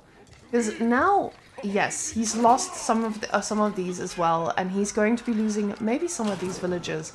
But he still doesn't have that food transition, and it doesn't feel like he can actually replace the things he loses. While Beastie, on the other hand, he's okay with this. He's even okay with losing a few of these units. But the monks standing at the front line, we can see 1,800 gold per minute, sniping down everything. Prelates are being left to their own devices because he knows he's just going to pick those up later. Now, being the front lines, and it feels like these AK-47 archers are just not able to kill this massive army. Yeah, I mean that was, Puppy is, in all that push with close to 120 military units he had, that was pretty much all of the food of the map that was in that army, and that just didn't work, and now he's in a bit of a scary predicament. Now the question is Beastie going to be able to close this out? And he says yes, he's actually going for siege engineering. Ladies and gentlemen, Beastie with siege. He wants to be aggressive. Wonderful. But the army value kind of speaks for itself right now, right? So even though Puppypaw technically does have a bigger army, he's not able to shut down these monks. Oh my goodness, they are disgusting. Oh my god. No, I don't know how Puppy gets out of this. This is just looking very rough for him right now. And it looks like 6 villages will be going down for him. He's got a lot more laying around, so he's probably not too upset about losing these. But look at these monks. They are just healing every bit of damage coming from these towers. And this is going to slowly creep to the base more and more. Now, it looks like the prelates want to have a last word, do their prayers, as their poor little allies are going to be burned to death inside those towers. 25 gold ticking as they do.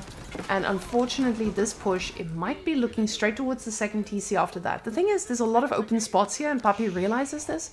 So getting a tower on this goal, or tower, a keep on this gold, is definitely going to help. Yeah, definitely. That's gonna be a very key area for Puppy to hold. That he's gonna need that gold, even though he's floating some gold, but he absolutely needs it. And meanwhile, Beastie has those beautiful monks just creating gold out of thin air for him. So yeah, it's kind of funny because it's a bit of an infinite money glitch, because the monks, they cost gold, but they generate gold. So like they kind of just pay for themselves. Yeah, they just need 4 minutes or 3 and a bit to pay all for themselves. And after that, they are just an actual gold farm. Wonderful. It's just so disgusting. Oh my goodness. Especially when you run out of... I was going to say when you run out of gold on the map, but at the same time, you can build it like a second TC, right? They're not going to generate as much as a villager would, but pretty close, and you can run them around. They don't actually have idle time. Yeah, definitely, and they give you, extra utility from a villager, right? They can heal, they can debuff, they can get relics, they can capture sacred sites. So, it's definitely a trade-off. But Puppypaw getting the elves back right now in the middle of his farm, that's gonna make the farm obviously really hard to contest for Beastie. And I don't know. I think Beastie kind of wants to try to end the game pretty soon. But yeah, I don't know who's got the upper hand at this point. I really don't. It feels like with Puppypaw only having 1 relic, he is going to start struggling as time goes on. He does still have a very healthy gold in the middle. And anyone who plays this video game will tell you that's a lot of gold. But the problem is, that's only a lot of gold if you are not expecting to have very long fights. And from what I can see on BC's side, he's not running out of resources anytime soon. This does not feel like he is going to have any problem keeping these extended fights going. Now, he does see over here that everyone is on the gold. So now, with his units, getting a little bit of a counter raid done is not going to be that difficult, knowing the army is just chasing him around. The thing is, he needs to kill villagers from Puppypaw. Otherwise, Puppypaw is just going to be slightly ahead as time goes on. But I say that without considering, yeah, he's got infinite gold, like you said. It's just hard to predict from there. Yeah, gold is definitely going to be the name of the game right now, as the both players are in Imperial, and they're gonna be needing a lot of gold for all the upgrades and those expensive units that they want to use. And Beasty, he's not gonna have much gold issue. Beasty is still having a big gold on his side of the map as well, and a small gold, and another small gold. So he definitely does not mind waiting this one out. But now a lot of towers is here as well. And this is probably your best bet as Japanese, because with your keeps you have that a single shot.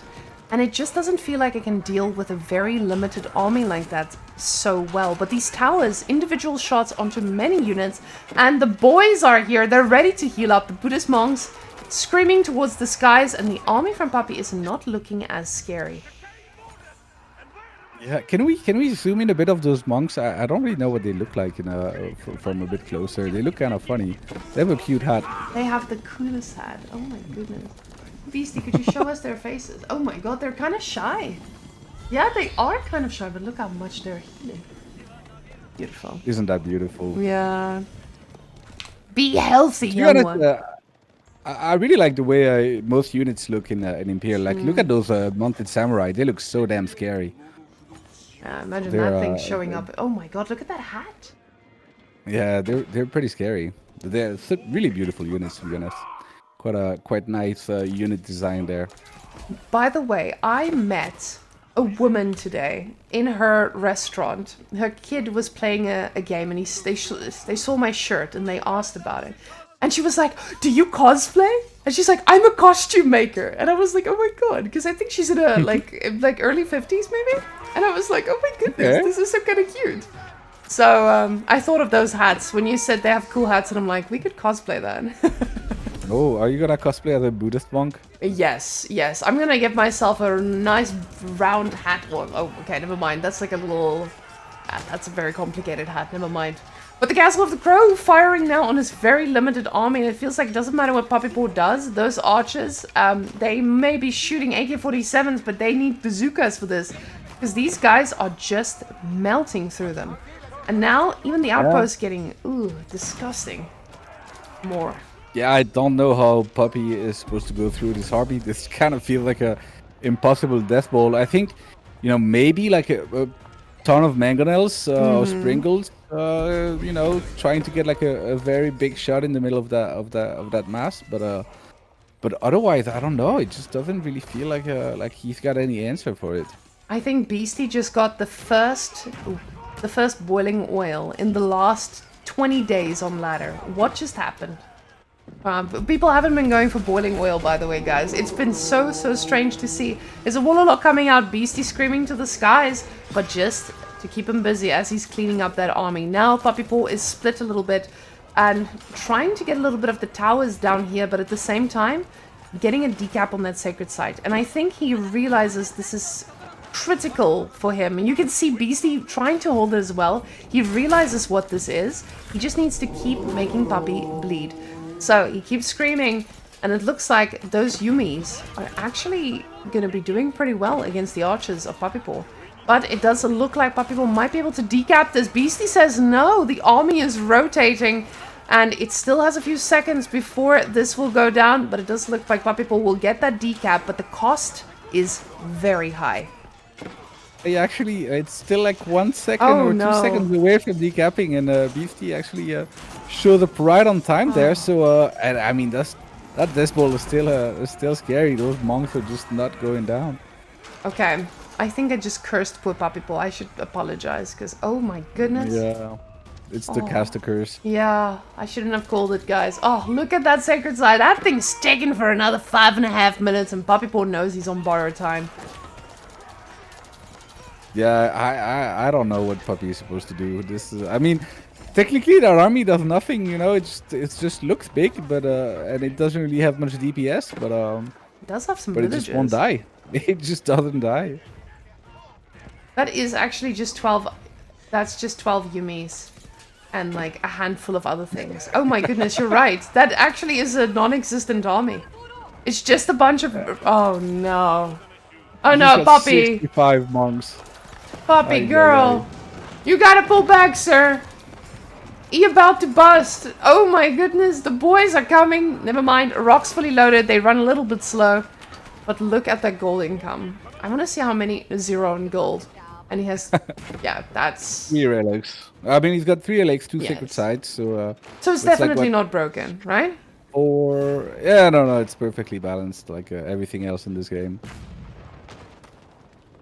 Oh my goodness. Let's see what these... Oh no, the poor Culverin. He was trying to talk about his day to the tower, and apparently the story wasn't appreciated because the mounted samurais are going right for it. The mangonels, being completely in a different control group, they are moving forward slowly while the horses are running freely. Now, Poppy is on a smaller gold vein, and that is after depleting that massive one we talked about earlier. Beasty? Oh my goodness, he's touching gold. It's like touching grass, but only Yeah, Beastie unnecessary. now, this is kind of this is the very scary part of the game. I mean, everything's been scary, but now that there's really no more gold on the map, I mean, there's only a tiny little gold left there, and it's gonna be really hard to get for Puppy, because it's right in front of the sacred site. So now Puppy is kind of gonna be stuck, having to make only trash units, and Beastie, he just has the power of the church there, giving him infinite gold. So he's just chilling. You spec into churching. Yeah, prayers, good vibes and prayers, guys. That's what this army is made of. Exactly, thoughts and prayers. Yeah, and thoughts and prayers and good vibes and no military units. He's got some rams, boys. Look at that. That is 8 Yumis, a handful of samurais, and a dead army at that. The priests, or the monks, are running to the front lines, not caring about things. They've got prayers keeping them alive, but the Culverins are doing pretty well here. And Beastie is very far from max pop at the moment. He's switching into more samurais, though. Yeah, that's the thing. He's just swimming gold, and I feel like at some point he's going to be able to maybe switch out a bunch of these monks for a lot of mounted samurai, and it's gonna get really scary for Puppypaw. Yeah, because this was a functional army for now. But it won't be functioning for too much longer, because now the function has been done. There are upgrades, every upgrade he's needed. I don't know if he's got the university upgrades. Ah, there we go. They're coming in hot, boys. So once these come up, I can definitely see him doing a little bit of a deeper switch as well. He's still got 37 of those. But the Culverins, they're coming in hot, and they're trying to take down what they can, but Puppypaw only has 2 minutes on the clock. Yeah, this is kind of do or die for Puppypaw, and I'm not sure if he can do it. Oh, and there's also actually an interesting mechanic with those bonks. Is, from what I understand, the Wololo cooldown is per monk and not per relic. So you can actually spam Wololos with just a single relic. Oh. And yeah, as we say, I think that's just what he's going to be doing. And Puppy just taps out. The power of the monk is too strong. So, Japan, I know you guys are like, oh wow, Japan has been so one-dimensional recently. I'm joking, of course. Japan has had so many options, and I think we just got to see another one. That is a very, very tough thing to play against. Because I think if you and I see that on ladder, we might just be panicking and, decide to go into the next game. How Yeah, do you definitely. kill I that? mean, briefly, I don't know. I mean, I think Siege, but I don't know. I mean, Puppy knows this game way more than me, and he didn't really go for Siege, so I don't know. But I would guess, yeah, a ton of Siege, because you kind of just need to do a lot of splash damage, because if you just chip away a little bit, you just overheal. They just heal all of the damage that you do, right? So I don't know, and I'm not sure if they actually debuff Siege. Do they debuff? Maybe chat can help us if they only debuff Siege units, or if Siege are part of it too. I'm not exactly sure. Well, let's see. When Whamen Monk stream, come on guys, we're not that toxic. I would never do that. I would never do that. Oh my god, what the hell? Would you go You for would be monks? a great monk all-in. I would love to I do mean, monks. I've played it once in a team game. It was kind of fun. It was kind Okay, of fun. it does sound a little bit disgusting though. Oh, Yeah, and I think no one really knows how to play against it because it's still so niche and but it's been happening a bit on ladder. I mean, CSO beat Wham with it last tournament, and after that, I guess a lot of people kind of picked it up. But yeah, it's definitely not bad, right? As we see, Wham lost to it. Now Puppy lost to it. This is definitely viable. and honestly, I'm ready for it. I'm ready for the ladder to be plagued by this, because this is the kind of thing that happens, guys. We just saw Beasty doing something like that. Now imagine what that looks like in 2 weeks in your ladder game. Coming to a ladder game near you, monks. Monks. 70 monks coming to a ladder game near you. Oh, don't say it like that. Oh, I can just imagine. This is the easiest type of villager that you can just kill off once you have enough. And once they've healed up and you get ready for that final push. Ooh. And you can just debuff. Ooh. Okay, Yeah. I'm excited. I actually have And an answer against Order of the Dragon. Thank you. and they make resources to kind of reproduce themselves, right? Because they cost gold, they make gold. So even if you lose them, it doesn't matter. You just make more.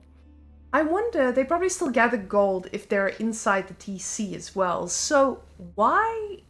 Okay, I see why people go for the other landmark, because obviously it increases the speed, but at the same time, this landmark actually has a very interesting point now. I don't think it's been utilized enough for us to really see the power of it. So I'm a little bit excited. I do think we have the next matchup. Oh, there we go. We do have the next matchup. We have Delhi versus Byzantines. Now, Yeah.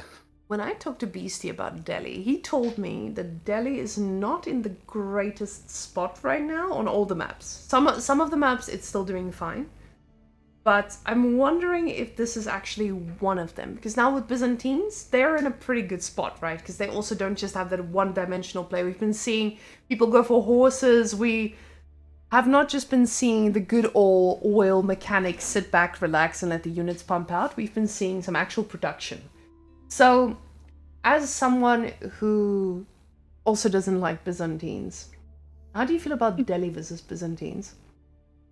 I mean, I've played this matchup quite a bit as Delhi, and I've always hated it. It just felt like there was absolutely nothing I could do because their units are better, their eco is better, and so it's just like I don't know, and I'm pretty sure at the high level Yes. it's the same from what I gather. I think people really don't like this matchup for Delhi. Um, this is Dry River though, I think, right? The map. Yeah, and Yeah. so Dry River has a bit of fish. It's also kind of like the Frisian marsh that we saw that has a small ponds here and there. So possibly we're gonna see Beasty. Yeah, and we see a villager walk right away. So Beasty is going to dock. I don't really expect Puppy to dock. So maybe that extra eco from the fishing is gonna help Delhi, feel a bit better versus Byzantine. That remains to be seen. Now, getting that food eco quite early on, we saw Beasty being very comfortable with that last game and the constant expansion. Now, the difference is here, he's playing against a civilization that has a very, very strong, booming ability. But at the same time, it can not just boom, it can also just pump out units so quickly. So, how a lot of people have been trying to handle Delhi is by actually just being more aggressive than them. And I feel that Byzantines has that ability too, because if you think about this civilization with all their beautiful cisterns, they're just going to have a pretty good economy to make, horses against your horses. But at the same time now, Beasty is offsetting this by getting that early dock. So now if Puppypaw goes for the normal age up, like as I say normal guys, I mean Grand Winery, it does allow for Beasty to capitalize on those resources in the ponds. But if faced against an Imperial Hippodrome, I think this is going to be a lot harder for Beasty, because those horses can actually hit where it hurts at a timing a Beasty cannot manage. Yeah, but I'm not expecting Puppy to go with the Imperial Hippodrome there. I would be quite surprised. I'm guessing he's just gonna go for the winery, the standard play. Um, yeah, I think I think this matchup is good for Puppy. So I don't think he's gonna try anything weird. It's kind of more on Beastie to try and make the game a bit weird to turn the matchup on its head.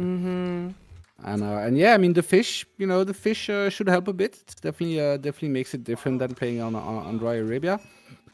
But at the same time, that fish, while it's gonna boost Beastie's economy, it also kind of makes his tempo a bit worse. And that means that Puppy gets to also play this maybe greedier than he would and have those cisterns up even faster than maybe he would in a normal game. Now, just as we were mentioning about the cisterns, the fact that Beastie is Delhi, I mean, at the same time, he's allowing his opponent to boom in the same manner, right? No, without the manners. But if he can get a Ghazi Raider pretty early on because of the age up timing, that it might be, I was going to say, might be quite similar, but I just realized this man, and guys, I'm speeding through the early ones so we can actually get to the live game, because it's not far off. But Beastie is investing in yet another dock instead of the age up. So this is quite greedy from Beastie, because now he's just giving Puppypaw the time to get that third cistern built up, and Puppypaw doesn't look like he's slowing down at all. No, I think if I'm Puppy, I would, that's probably how I would approach this too. Like, okay, Delhi is gonna be booming a bit harder. I'm just gonna boom too, and we'll see who's got the better eco in 5 minutes. And And to be honest, I don't really know. I don't really know who's gonna have the better eco.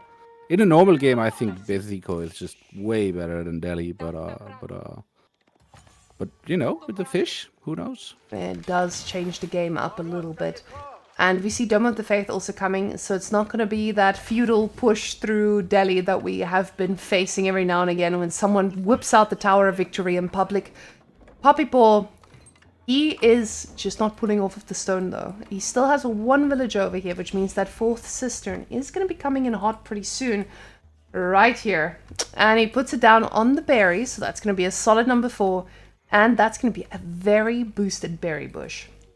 Now, he doesn't have a production building yet, though. No, and he goes for Mercenary House first, which is interesting. I guess this is also one of the, variations. Him having a bit more time because Beastie is delayed by his fish opening. It allows him to just play this a bit more greedy. I think in a normal game, he probably would be making a limit an A already because there would be Ghazi on the field. But considering there's no military on the field yet, he can just chill and he doesn't have to rush any military yet. The problem And is... also one thing that is a bit Yeah? annoying with the sorry, No? one thing that can be really good against the fish is actually the longbows. The longbows are really good at sniping ships. So and as I say that, he just cues the longbows. Damn, I'm good at what I'm doing. Yo, it's like you have game knowledge. Maybe you should try a rank game every now and again. Damn, Shukle. Damn. Maybe I should. I just wanna leave a hope for the others. I don't wanna take all the elo for myself. Yeah, number 1 Belgian player out there, right? Actually not. Oh, I'm sorry. How the mighty have Maybe in fallen. 4v4. Maybe in 4v4. So you're not getting carried. That's what you're saying. Right now, I might be getting carried a bit. I've been playing with Myriad a bit, Myriad and Cow, and they're a bit better than me, especially Myriad. Oh, yeah. Don't worry, we're all there. Yeah. Ooh, but if Beastie losing that scout in this position does feel a little tough right now. We can see now Beastie also getting his Ghazi, but it does feel like he was quite a greedy goose. This was really greedy. goosed. Yeah, it's really he doesn't even have a single military units on the field, and I mean the fishing ship from Delhi, they have this particularity that they can actually shoot back. So it's not too bad, but yeah, you can see the longbows just cross the map, and he has to garrison everything right away because they can just kill everything. Now these Oh, villagers have oh, the oh! fast shoes on very nicely, getting out alive. Wow, I can't believe Puppy let that go. Puppypaw Wait, he probably. had 4 garrison spots? What? Oh, but I guess because there's one for the wait, how are they called? The scholar, the scholar. No, but those are for fishing ships. Yeah, so they Yeah, but added I an guess extra because there slot. is an extra one. There's an extra one for the scholar. So I guess it also works for a fishing ship. I had no idea. I Same. I had no idea. And this is why we do this, so we can finally figure out how to play this video game. Now, it does look like this doc is not going to get a military ship to join the party, though. Beasty is spending every single bit he can on archers. Now, he's got a few Ghazis in here as well. We see, ooh, and the Ghazis are doing a little bit of firing.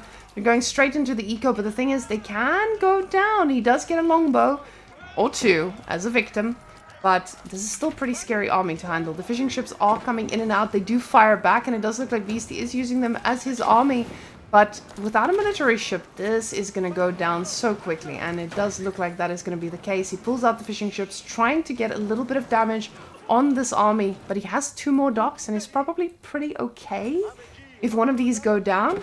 But it still feels like Puppypaw is sitting back, relaxing, and letting that Byzantine eco just tick. Yeah, he still hasn't gotten his fifth cistern. He does have the stone, so probably just a matter of time until he drops it. But yeah, that Bezico is just really really good. But Beastie has he's got 2 extra pawns, so that's 8 fishing ships that are working for him. So I don't know. I'm not sure who's got the better eco right now, but I would guess it's probably kind of equal. It's equal, and also for a little while still. We see a little bit of the berries here, and the next berry bush is going to be under siege pretty soon. But now, Puppypaw is going where it hurts. That's for Beastie's food. So Beastie now, the thing is, he hasn't really touched his other food either. Like, he's got a few villagers on here, but they've gotten their food lifetime extended just because of these fishing ships. Now, he does finally go for the Dao on this side, and would probably go for another one on this side to ensure that he can keep this up for a little bit longer. It does feel like the Dao did take his time though, and this might still go down, but he will do some damage to these units here. Yeah, and I don't think Puppy has anything to kill the Dao there, because they're pretty resistant to the arrows. And it does look like Beastie is attacking on the other front as well, trying to keep those boys safe. The Dao does come out, but he will be going down if Beastie doesn't realize this pretty soon. He does pull it back. The fishing ship's are in position to heal it, and it survives just in time. Yeah, that Dao is getting really good value. It killed a bunch of units, and all of these units are low HP now. Now the entire dock is idle, so that's four fishing ships that are not working anymore. But that was pretty good value from that, though, I think. Yeah, getting the fishing ships in position for a little bit more of an eco, definitely not a bad situation. I think, can fishing ships also drop off at the mill? Or was that just a strange interaction for a while? Yeah, no, I think they still can. I think they still can. It's a bit annoying because you have to do it manually, though. Oh, So okay. it does require like a bunch of micro. Okay, so those fishing ships there right now just patrolling, ready to fire anyone who comes close. But Beastie needs to be careful, because this army might seem like Beastie's in the lead, but he still has 10 scholars instead of army units here. So with the amount of archers though, he is looking to take this fight, and it does look like he is going to be trading pretty well. The problem is the Ghazis are being impaled very, very fast. Scholars are doing their best at healing. He pulls a few more scholars to do so, but it does look like that Ghazi army took a significant hit. The thing is, it's still a pretty solid one. He does try to micro, and he gets a few of these spearmen. The scholars doing their best at healing each other up too, but the longbows are snacking away. Now, it does look like Beastie is going to come out ahead, and with the amount of scholars he has here, he definitely took this fight as well as he could. Yeah, that was a pretty good fight from Beastie. The numbers were looking super scary for him. for a while because, as you said, it's 10 colors, and also I think the fishing ships from Delhi still count as military in the graph. Ah, I'm not 100% sure, but I think they do. they So do. indeed, those military numbers are very misleading. But still, I mean, that fight was really good. He held that push. He held that push really well. Now we can see that villager split. Beastie has put 3 of these guys onto gold. Now with the sacred sites being a little bit in danger of just existence, it's not something that you want to let go untouched. Puppypaw not decapping them just yet. Beastie still going for the next sacred site. And the dock isn't being rebuilt just yet. So I think Beastie is also respecting the fact that his opponent has a very mobile army and he just cannot run right across the map like that. Yes, indeed. And I see a little village. I think there's a little yellow dot walking at the bottom there. Oh no, okay, it's the There's the scholar. I little thought it was a prelate. villager. I Yeah. forgot this block on the screen. Sorry, guys. That's the ADHD for you. Too much technology. Yeah, honestly, I'm just like sitting with my back to the other computer where we would actually see those happening. So, I'm getting too comfortable, Shuki. And you bring it right back. All right. We bring it right back That is because the, that's those the horses. ADHD talking again. Now, Beastie is actually trying to be a little bit aggressive, forcing moves out, but we can see those horses trying their best as well. Now, with the amount of horses that Puppypaw has, he can still keep this going because we see the Ghazi Raider numbers have stopped, and the reason I'm putting it on villagers instead of income per minute is so we can see Beastie re-rallying his units. Now, Siege Engineering being queued up next. I want to see if it's double blacksmith. No, it's a single one. He stayed in feudal so long he got all his upgrades. Oh my goodness. Yeah, I wouldn't read too much in the siege engineering. It's just free Delhi things that it's just being researched now that everything else is researched. But indeed, he should be getting to castle very very soon. And the thing with Byzantine is he kind of used all those berries, and he had his mercenaries very early on, and he couldn't really find find too much damage with them. And now replenishing the numbers are gonna be a bit harder until you have a farm transition.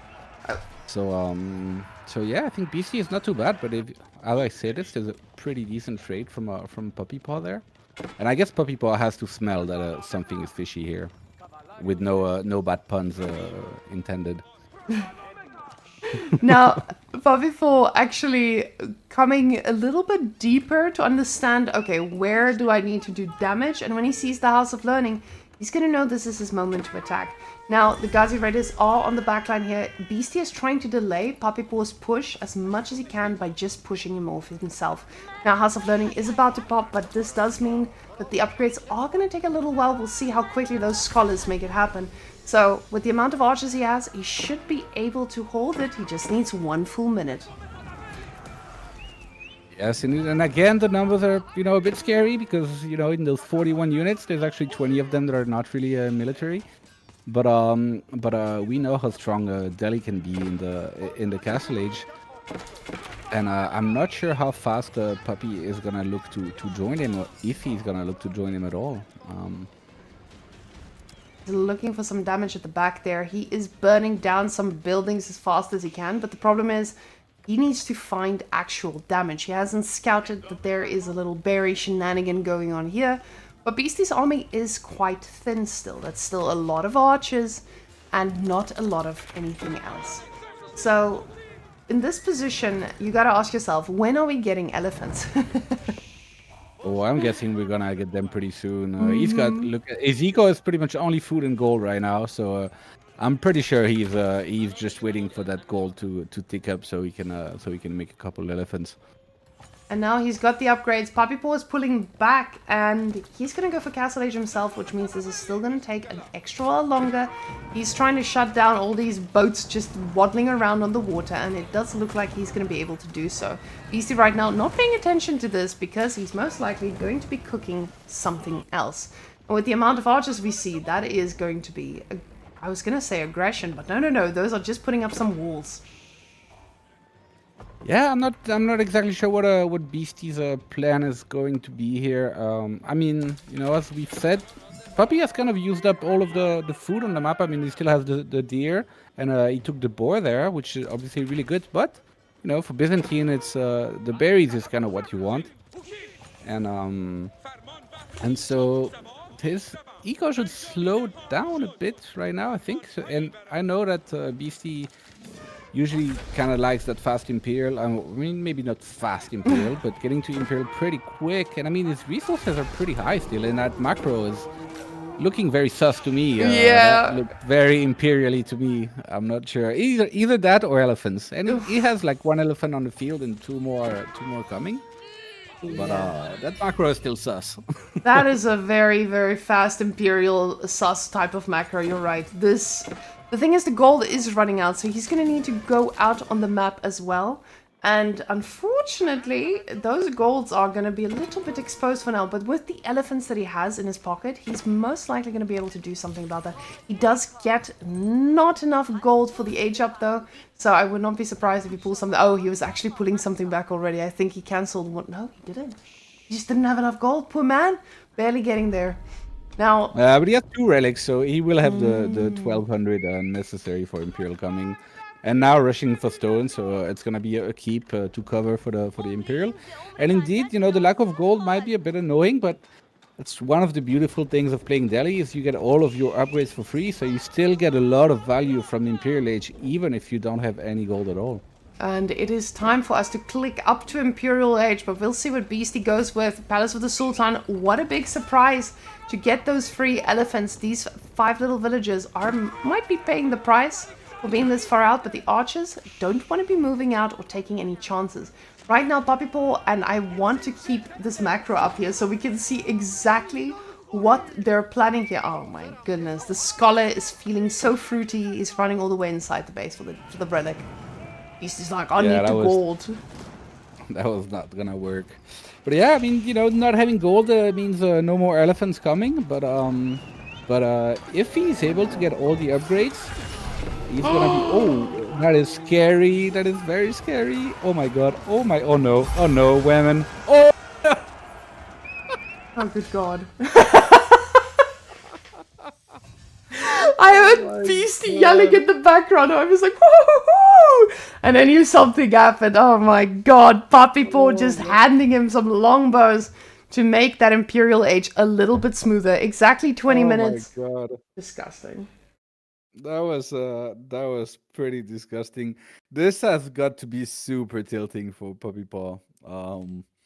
Yeah, this is you don't want to be losing a game like this.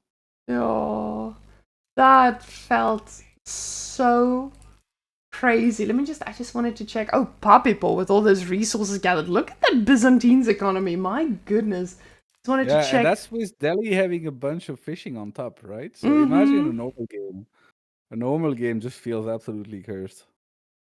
I cannot believe it. It doesn't look like the military had kicked in by that point when he got the Wololo off, unfortunately. Oh, it might be because they're olive oil units as well. Most of them were. Oh my god. I think that I don't think the graphs pick up the Wololo super well. They take a bit of time, I think. But Guys. yeah, that was a bit disgusting. I heard a bit of a yell in the background. I think Beastie would have liked that one. So you guys all heard Beastie yelling. Okay, that's good. So we all experienced that live. Disgusting.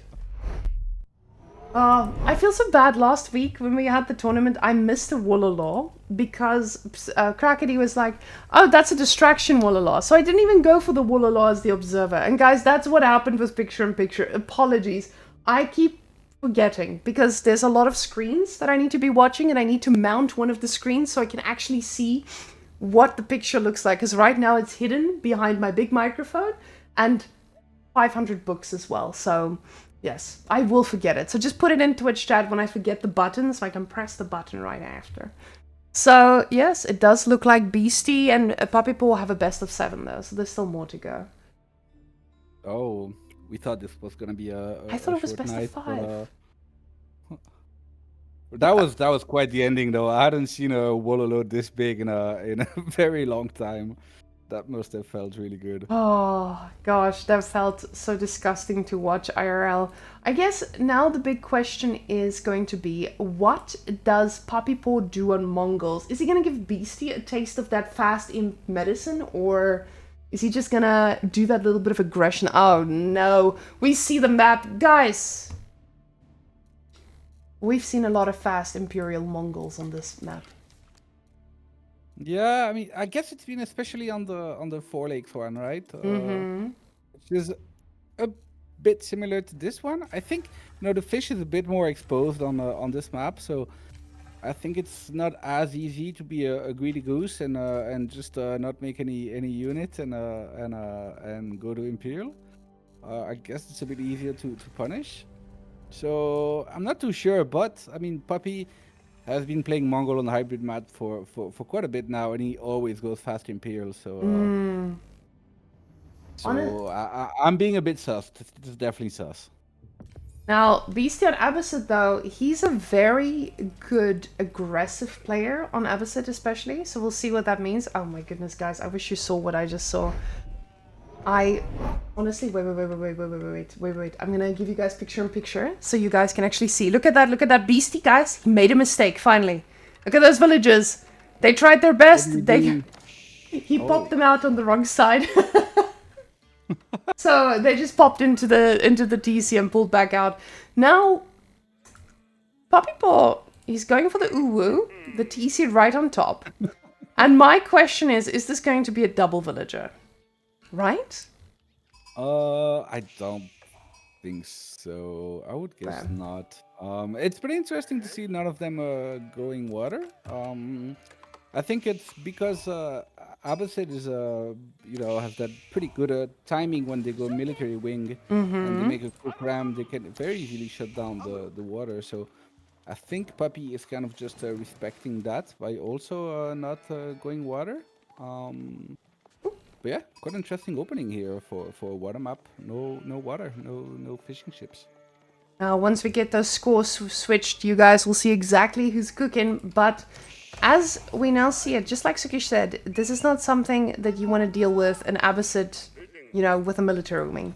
So both of these civilizations are also pretty good at that feudal age aggression on water, especially because of the dock burning bonus. And I think a lot of players would prefer, as the Mongols, to also just go for it a little bit later. Now, usually on this map, we do see the two lakes getting split very often. But because this is such a long coastal side, it does become a little bit more difficult to keep that water on your side. Because you do need a few military ships to actually do. Yeah, definitely. The water is very exposed on this map, right? So you can't. It's not like Four Lakes where you can kind of just like take your pond and it's pretty easy to defend with just one single ship. Here it's very open. You can sneak a dock all the way at the corner of the map or whatever, and start making ships from there. So it's a bit harder. But I do expect both of them to play for water in the feudal age. I would imagine. Yeah, definitely. If you want to go for those fast Imperial plays, it does feel like a necessity because you actually need the resources for. I mean, I say that and look at those double deer packs right now, double and a half next to the base. That's a pretty disgusting position for anyone to be on top of. Yeah. Oh my goodness. Yeah, that is a lot of deer in one single spot. Actually, yeah, that I don't know. It might actually be enough. But I do see a bit of a green dot at the bottom there. No, on the water. Or am I? Yes, Yeah. Okay. you are not hallucinating. Yeah. Now with Mongols, he does have to ensure he actually does a little bit of damage. Beastie, though, he is getting that wood up as well, and this means he has two choices here. He can get his villager eaten by a wolf, put down a dock, and he could also just make a ram and try to shut this down. But with the amount on wood here, it does feel like he can do both at the same time. Getting a dock on the one side, plus doing a little bit of that ram play. But instead, he goes for those units to go straight to the top to stop the Khan from shutting down this dock building. And that's just what makes this Khan so damn annoying. Yeah, indeed, beautiful unit the can is. That With Khan... being absolutely impartial or partial, maybe partial. Partial for sure. Now, the moment the Khan pulls away, it does look like Beasty is going to the other side, but unfortunately for Khan, he is going to run into the army. Now, the Khan takes quite a lot of damage from the scout, which honestly surprised me when I was playing against this the first time. You know how much I hate Mongols, playing against the as the Mongols. So with playing against the Khan, or playing as the Khan, it's so easy to overestimate the damage that you can take and that you can deal, especially in these early ages. Now, Beastie has his units, and I want us to look at the villager split here. It does look like this is, like we see, double dock, and he's just going to try and capitalize on this. But now Keshiks are in the queue, so no double villager production shenanigans we see from Puppypaw. We're just going to get good old Keshiks. We have seen this from a few players where they do go for the double Vil, but getting the double Keshik just gives you such a good position in the map to actually just force your opponent to respond and make units and slow them down. Especially when you're going fast Imperial. But I'm not... Yeah, I mean, not yet, I guess. I mean, yeah, I think they're gonna play for water for a bit. I think if you just go fast him from here, it's, I don't know. Probably BC can just grab everything on the map for free, and his eco should be too good to you know, so that the fast imp can overcome. But I don't know. I still think Puppy is going to go imp rather quickly, but he just has to respect Beastie, right? Puppy does not make any mistakes, such as not expecting, you know, someone to just sit back and let him. So I feel like Puppypaw is someone who's going to keep making units as long as he can keep that production up. And you can see Beastie making a play on the water is very Beastie of him. He also doesn't let people just sit on the water, have a nice day. But the Keshiks now, they force a little wall out here. And that is probably the best they're going to be able to do for now, especially with the army looming here. But the second set is going to make this a lot harder. So let's quickly follow one of these sets of Keshiks so we can see how long their journey lasts. But guys, if I do lose the picture-in-picture, please remind me in Twitch chat. This is a dual job happening right now. And what they tell you about people that can multitask, they're wrong. We cannot. Yeah, I'm a bit surprised by the Keshik. Yeah, the mango dyes have been, you know, very, very popular for the past couple of months. And a lot of people have just been spamming, I mean, not spamming, but actually making, you know, 4 or 5 mango dye into fast imp. And yeah, he's just going with the Keshik right now, which is, I guess, a bit surprising. But they're also really good at providing pressure and giving you map control, right? Because Beastie just has to respect this. And you can see Beastie is respecting. He's making more spearmen. He realizes, okay, this is just going to be a lot of horses. I'm not going to be able to get on my gold, and then I won't be able to do any damage to Puppy. Because Puppypaw is very much getting towards that castle age already. Not over-investing, though, which I really like. He's being really responsible about this, keeping the villagers onto the woodline and ensuring that they're doing a good job at sustaining that fishing eco that he wants to continually build.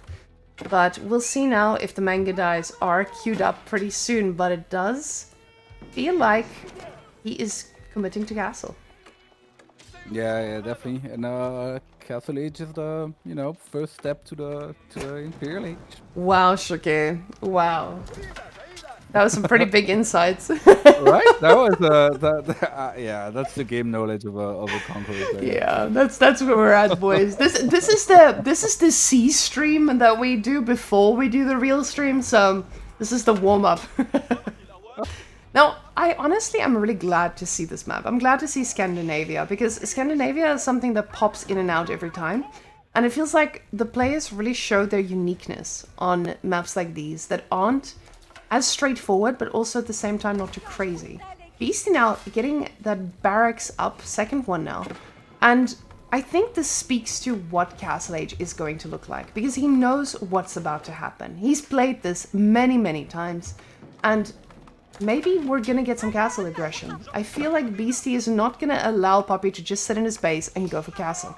But the step is now being built, and that's gonna mean the gold income is going to go swimmingly, just like the food over here for Mr. Puppy. Yeah, and Beastie making a ram there and having, you know, pretty good military numbers, considering he's not being a greedy goose like Puppypaw, who is going castle.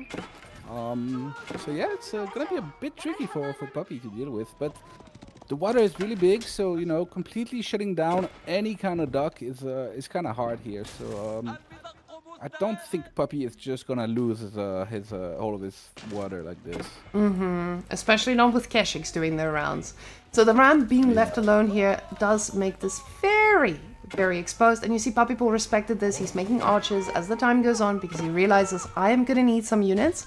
This man is not going to let me castle without paying for it. Now Camel Archers also joining the party. Beasty just making a few more Camel Archers. It doesn't look like he is going too heavily towards castle just yet. And we're going to switch back to this UI so we can see exactly what his rally is going to be towards. But the house, das Haus ist nicht einen, what is AOE2 house, ja? It does not block you from running inside. So he actually has a little bit of an opening here. And I feel like Puppypaw, if he spots this, Beastie's woodline is going to have a very tough day. Because Puppypaw, he forces mistakes. Yeah, definitely, and those Keshiks are still looming for sure. Oops, sorry. Hello, boys. He wants to go for a charge, but he sees the boys are standing strong, ready for an impale. Now the thing is, these boys are upgraded. Archers, not so much, but against those camels, they're still going to do pretty well. The thing is, Beastie doesn't have gold after this, because again, just like that first game, we have a double gold spawn on the same side. So once he's pushed off here, he's going to be a little bit cooked when it comes to the gold economy. Yeah, but I don't know, the macro from Puppypaw again is looking a bit sus to me, Whamen. I'm not sure that's a lot of food in the bank. That's a lot of food in the bank, Shukle, and Beastie is nowhere near getting there himself. The problem is he's going to fight against Puppypaw, but he's getting those very cheap units, and ladies and gentlemen, Puppy has docked the other leg as well. Disgusting. Wait, is that a fishing ship that was That has to be a mistake, right? That may have been a mistake, yes. But yeah, at least he's putting it to work. See, that is true. Puppypaw is the kind of guy who will only make a slight mistake and then come back from it. Because this man, he cooks. He cooks something we can never digest because our stomachs just aren't cultured enough. These Canadians, man. We don't see enough of them. No. But I see that Beastie has managed to duck the bottom too. There, he's got a couple ducks, and Puppy spots it. I don't know if he actually spots it yet, but the ship has. I'm getting. This is gonna get a bit hectic now because they're fighting in one pond, fighting in the other pond, and then fighting on the land at the same time. So this is when playing the hybrid maps becomes really hard, and you just have to have a great APM and map awareness. Yeah, with a situation like this, it does feel like, okay, I'm slowing myself down now because I have to actually respond to this. And you can see he is just getting his emplacements. And that's the nice thing about Mongols, right? Because they have that passive stone, it's so easy to afford those. So now he does get a little bit of idle time, but these docks will be pretty safe pretty soon. Now, the Springald ship means that Beastie is investing a little bit more. He's getting the culture wing as well, and we know what that means.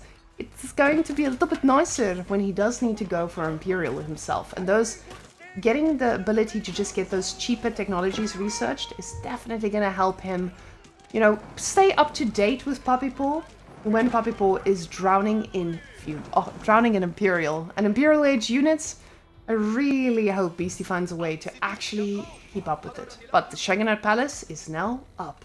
Chucky, Twitch chat. I know this is just for memes and dreams, but boys, it's time for us to place your bets. We need to know what is going to be the first unit coming out of the Shogunate Palace. Don't wait too long. I'm thinking warrior monks.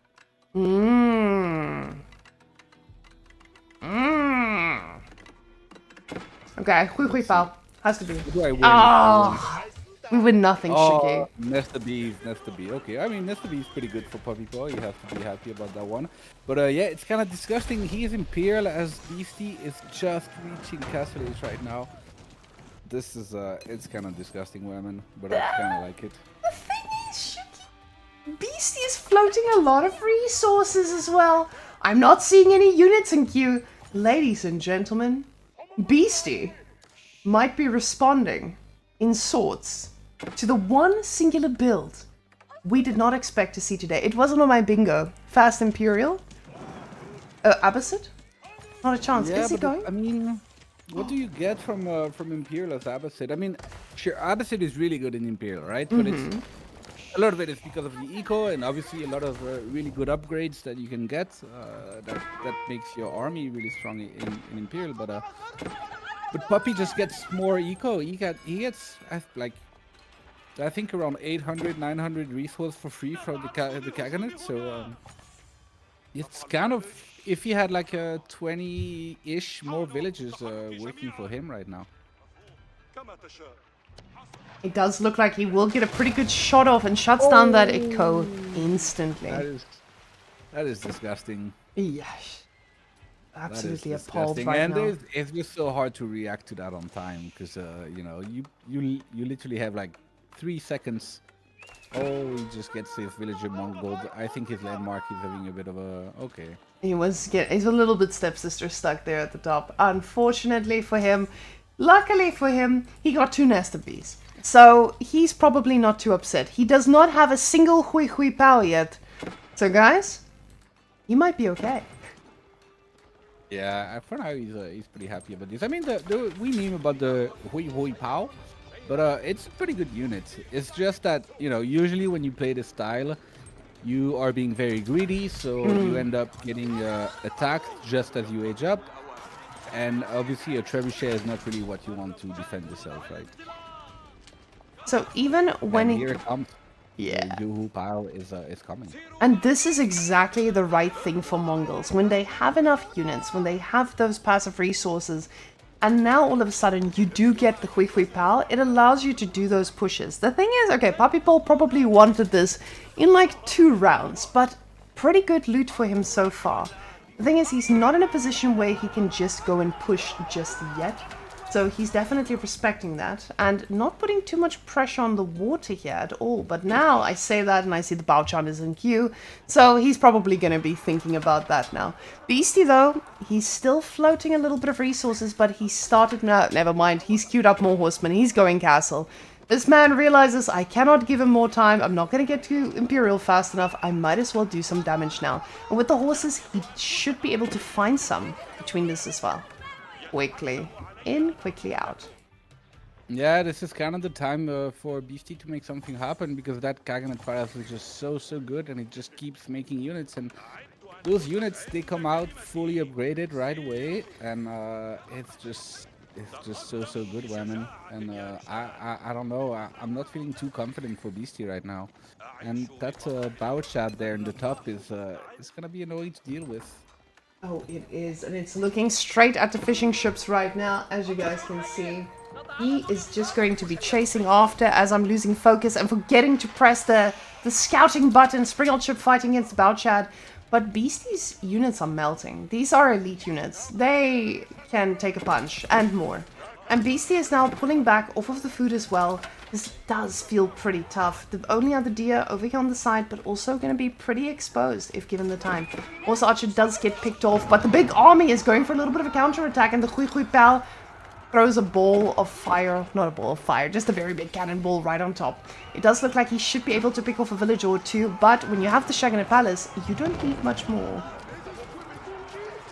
Yeah, you can't really idle the Shaganet Palace. And this is the push, the do or die for Beastie. Can he actually kill Puppy right now? Because I think if that fails, this is probably gonna be game over. Whoever wins this fight should win the game. It does feel like Beastie did a good amount of damage, and Puppypaw is cleaning up the army. Yeah, Beastie realizes I did not do enough here, and calls it. Puppypaw now up. Or is he now up? Shuki, yeah, Shuki, can you turn up your mic again? You need to put it in your mouth again. I realized that you... Guys, Shuki's microphone is great, and then he leans back slightly. And then it disappears. All right, it's better now. Yes, there we go. Wonderful. So, this was pretty standard Mongols, right? You let them sit back, you can't put pressure on them because of the Keshiks. And it does feel like they have a pretty good spot on a lot of these hybrid maps, especially because it's so hard to take them down on the water once they get solid footing, especially on a map where you dominate one side or the other. So now, guys, we're going to be going into, I believe, the final game. Let's quickly switch back and see what these boys are cooking for the final matchup. Ooh, and we've got JD versus Ayubid. Do you play any of these civs, Whamen? Yes, when I do Tower Rush people, when I did my Tower Rush series on every civilization, I did JD Tower Rush, and I did Ayubid Tower Rush as well, but that did not go too well. So, yes, both of these civilizations at a very professional level, as you can imagine. No, I'm a little bit too wonky with the knights, and this goes both ways, camel lancers and knights. I will just lose track of them, I will A-move my army, and they will die, unfortunately. So, Shuki, I believe you are the specialist here.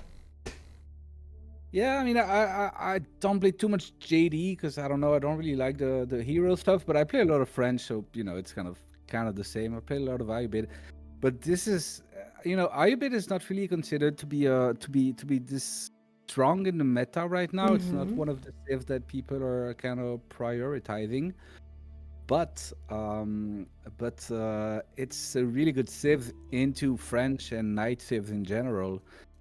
So even though JD is probably higher in the tier list right now, I think Puppypaw is really happy sniping JD in this matchup right here. Yeah, a lot of... I think you guys heard Beasty molding there in the background. That should give you an indication of something that just went wrong. So, that was a taste of what's to come. Guys, let's go into the game and see why we heard that undyingly moan from the man.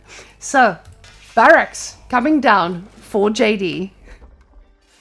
Oh, is it the back goal that he saw? Because a barrack opening for JD is not it's not really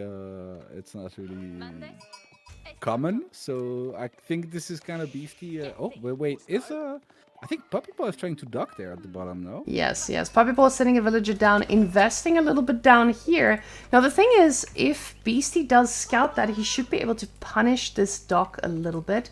He does see the gold, and we'll see the villagers now moving over there. And I don't know if this was a fake. I was going to say, is this a fake cast? Because this feels like something you would do to make your opponent think you're going here without setting off alarm bells. But no. He's just investing 2 in ships and then going for gold. This is a very conservative play by him. And probably really good for him as well.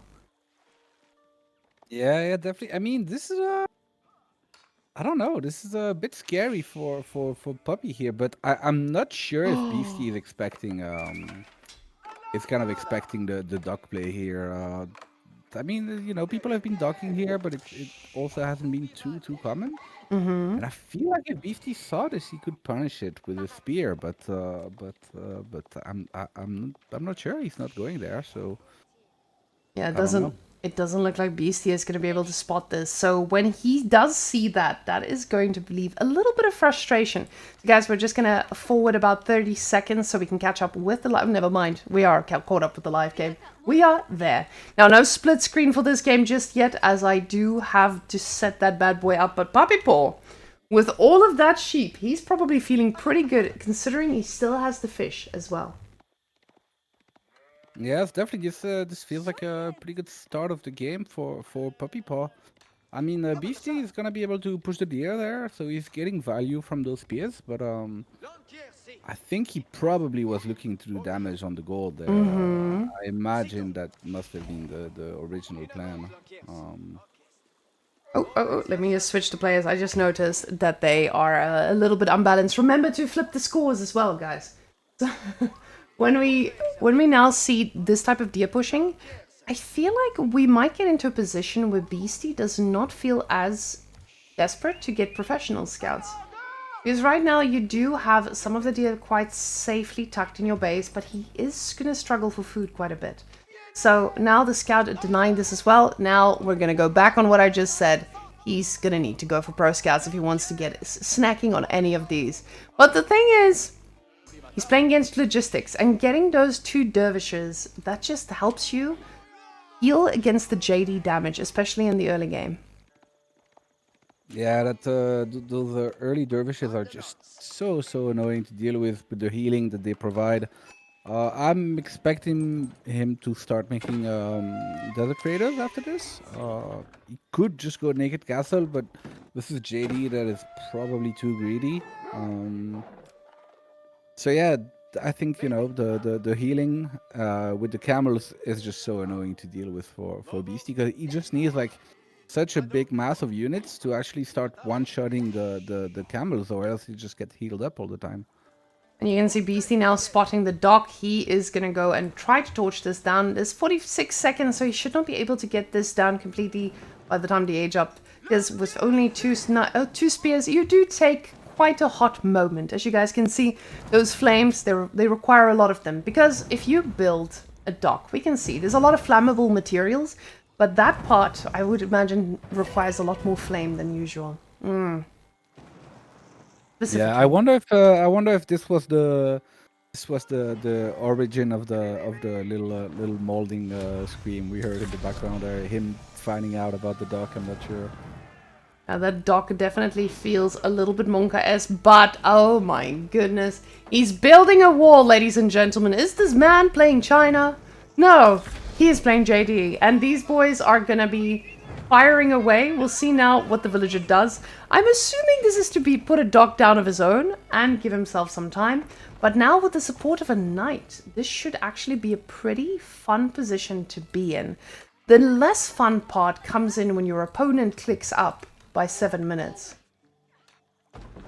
Yeah, I mean, it kind of looks like what the? It kind of looks like Puppy is not planning on making any units and going straight to castle there. But this is very cheeky from Beastie trying to wall in the dock. But yeah, the ship comes out just at the right time, so it's gonna be okay. But I think actually I think he's still trapped there. I don't think his ship are gonna be able to do much more right now. He did try to do a little bit more there by getting another dock, but it does look like he is doing a little bit of damage. He's just not able to do anything too big.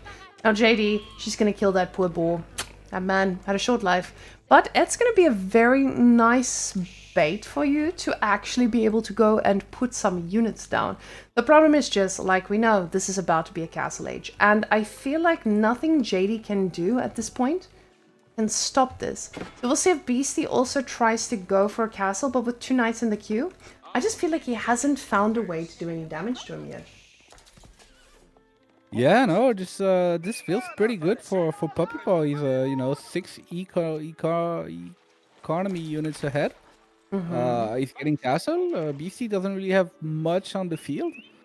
So obviously there's always the moment right now is it's gonna be a bit iffy. Beastie probably knows what's happening, so he's gonna be looking to put pressure. But this is looking pretty good for Puppypaw. Puppypaw is definitely not in an uncomfortable spot. Yes, he's a little bit blocked in, but he's got a secondary dock, and he will be able to reach the other ships. We saw what this did for Beastie in a previous game, and he definitely enjoyed having all that access. But now, even getting a military upgrade, you can see Puppypaw, he's snacking. But is he snacking with 20 on food because he wants to just make camel lances? Or is he snacking with 20 on food because he's going to be cheeky again? I think he's just going to go for camel lances. But the knights do make a connection. They don't have it in them to take down a villager, because the dervishes, they just don't allow anyone to go down. Yeah, I think the dervish can out heal 2 knights. I think 3 they start to struggle a bit, but I'm not sure. I don't remember if it's 1 knight or 2 knights, but yeah, this is the problem. Like, those dervishes give you so much time because, as I said, BC actually needs a good mass of units to actually start being able to do damage. And the thing is, he's going for the dervish instead. This is probably his best chance of doing so. He gets one of them. Okay. Disgusting. This is pretty good value. Shukle. You and I are gonna need to work on a word for what is that thing called? For a safe word for your microphone getting a little quiet. Yeah. In front of it. What the hell? Yeah, you gotta give it your all. Apparently it needs a little bit more of you. So I think we're gonna go for, we need to figure out a safe word. Twitch chat, let us know what you think can be the safe word, and I'll just work it into the cast. So Twitch chat can decide, and I'll just like say mango or something. He'd be snacking on some mangoes if it wasn't for all these berries. No, never mind. Mango's not a good one. Banana bread. Banana bread, okay. But no, can't we just make like a little pie? It's gonna be baking some pie with all those berries. See, that one can be quite natural. But losing a knight in this scenario is so expensive, because every single knight he has, that is going to force Puppypaw to actually need to make a unit. And the units he tries to go for, guys, these things, they don't mind a little knight or two. Camel lancers, baby. Those things going to get on top of you so quickly. But the guild hall is now coming up, and Beasty is trying to play it a little bit safer. Not the usual Royal Institute we see from the boys, but it makes a lot of sense, especially in this scenario. Now the question is just, is Beasty going to be able to be given the gold he needs to stay in this? Yeah, this is a pretty quick castle timing from JD. We usually, see them stay in feudal quite a bit, but yeah, I guess Beasty figured he couldn't really do much more damage in feudal, so he's joining now. But yeah, this is the part where, like, JD is it's a tempo save, right? And he didn't find much damage in feudal, so you don't really want to be stuck playing a macro game with JD, I feel, and yeah, I think right now this is still pretty okay for Puppypaw. Now these dervishes, they can run so fast, even while holding a relic. That relic traveled quite far, and it's very close to Puppy's base, so he's probably going to feel pretty good about picking up these relics. He's got 3 on his side now. I mean, technically 4. So this does feel pretty good in any scenario. He's just going to need to invest a little bit more to get these bad boys out. But there's already one in queue, and he's about to pop out. Beasty, on the other hand, though, I'm still looking at villages split, because we're seeing a little bit of a here switch that he wants to do. Can you say that again? Arbitraire. I don't know how to say. You're French. Oh, okay. You speak French. You're a Belgian. Can you tell me how to say that word? Arbalétrier. Okay. Arms. He's going for the arms. Arms. Do you r or do you r? You're supposed to not r. Okay. Yeah, So arms. It's more of a throaty than a tonguey, Okay. So he's going for the arms. Yeah. The arm switch.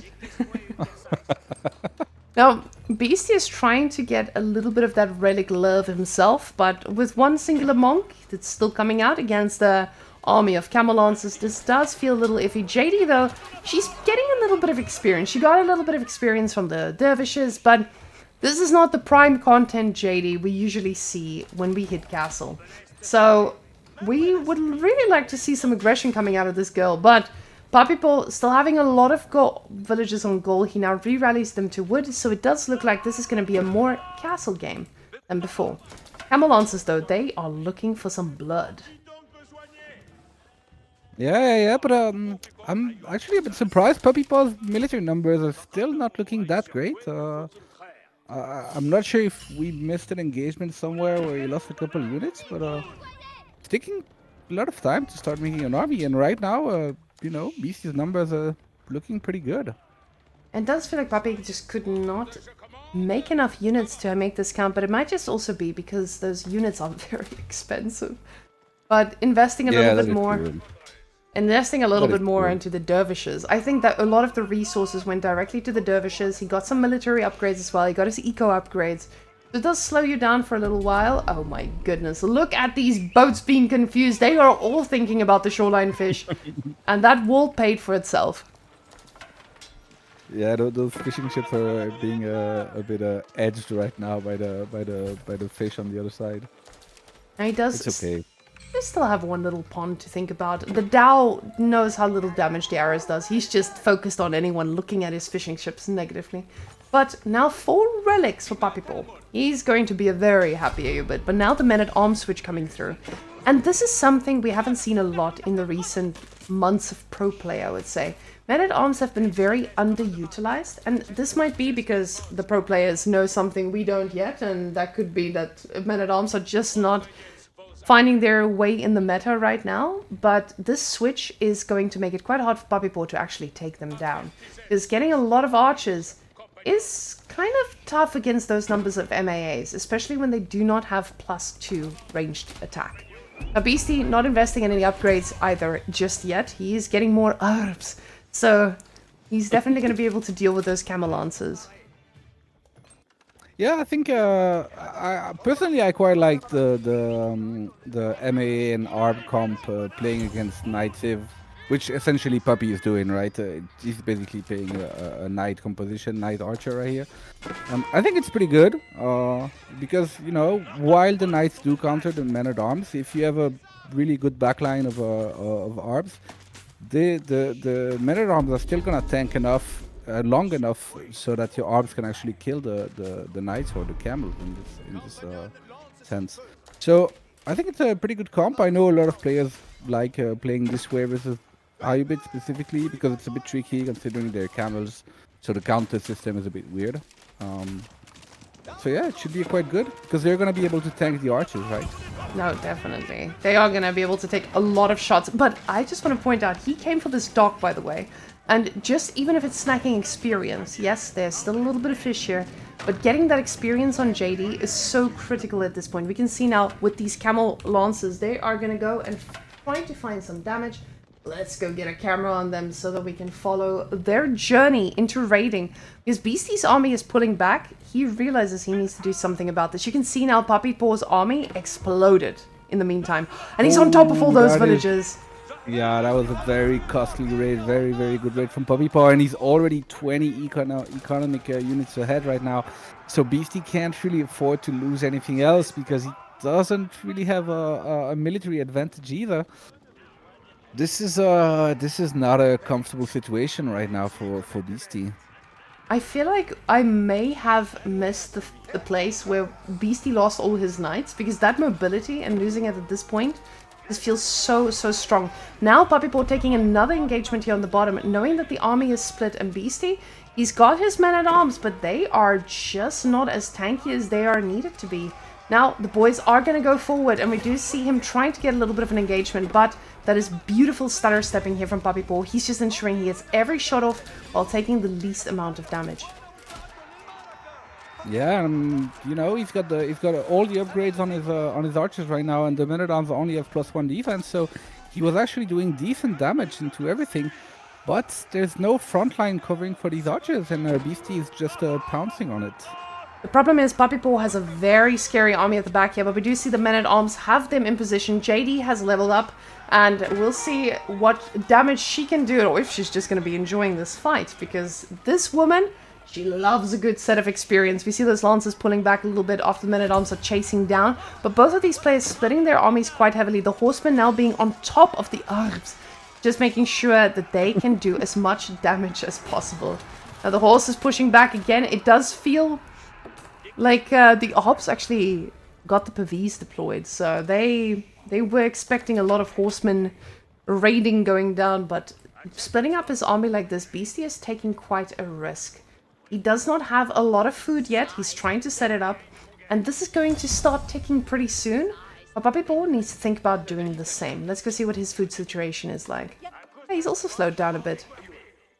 Yeah, I think Puppy is still snacking on the berries there. It's you know, one of the bonuses of Ayubit is your food just lasts a tiny bit longer because of all the berries. And we see that he's added now a pretty good number of arbs to his own army here, and so now it kind of feels like he has the composition to take on Beasties. Beasty's army is still pretty scary though, and it does look like Beasty is going to do some damage, but the thing is, the moment Beasty overcommits here, there's no coming back from this. Oh, the Obs deploy their Pavis. Now, I don't know if the stutter step actually does remove them, but it does look like they are doing pretty well. Never mind.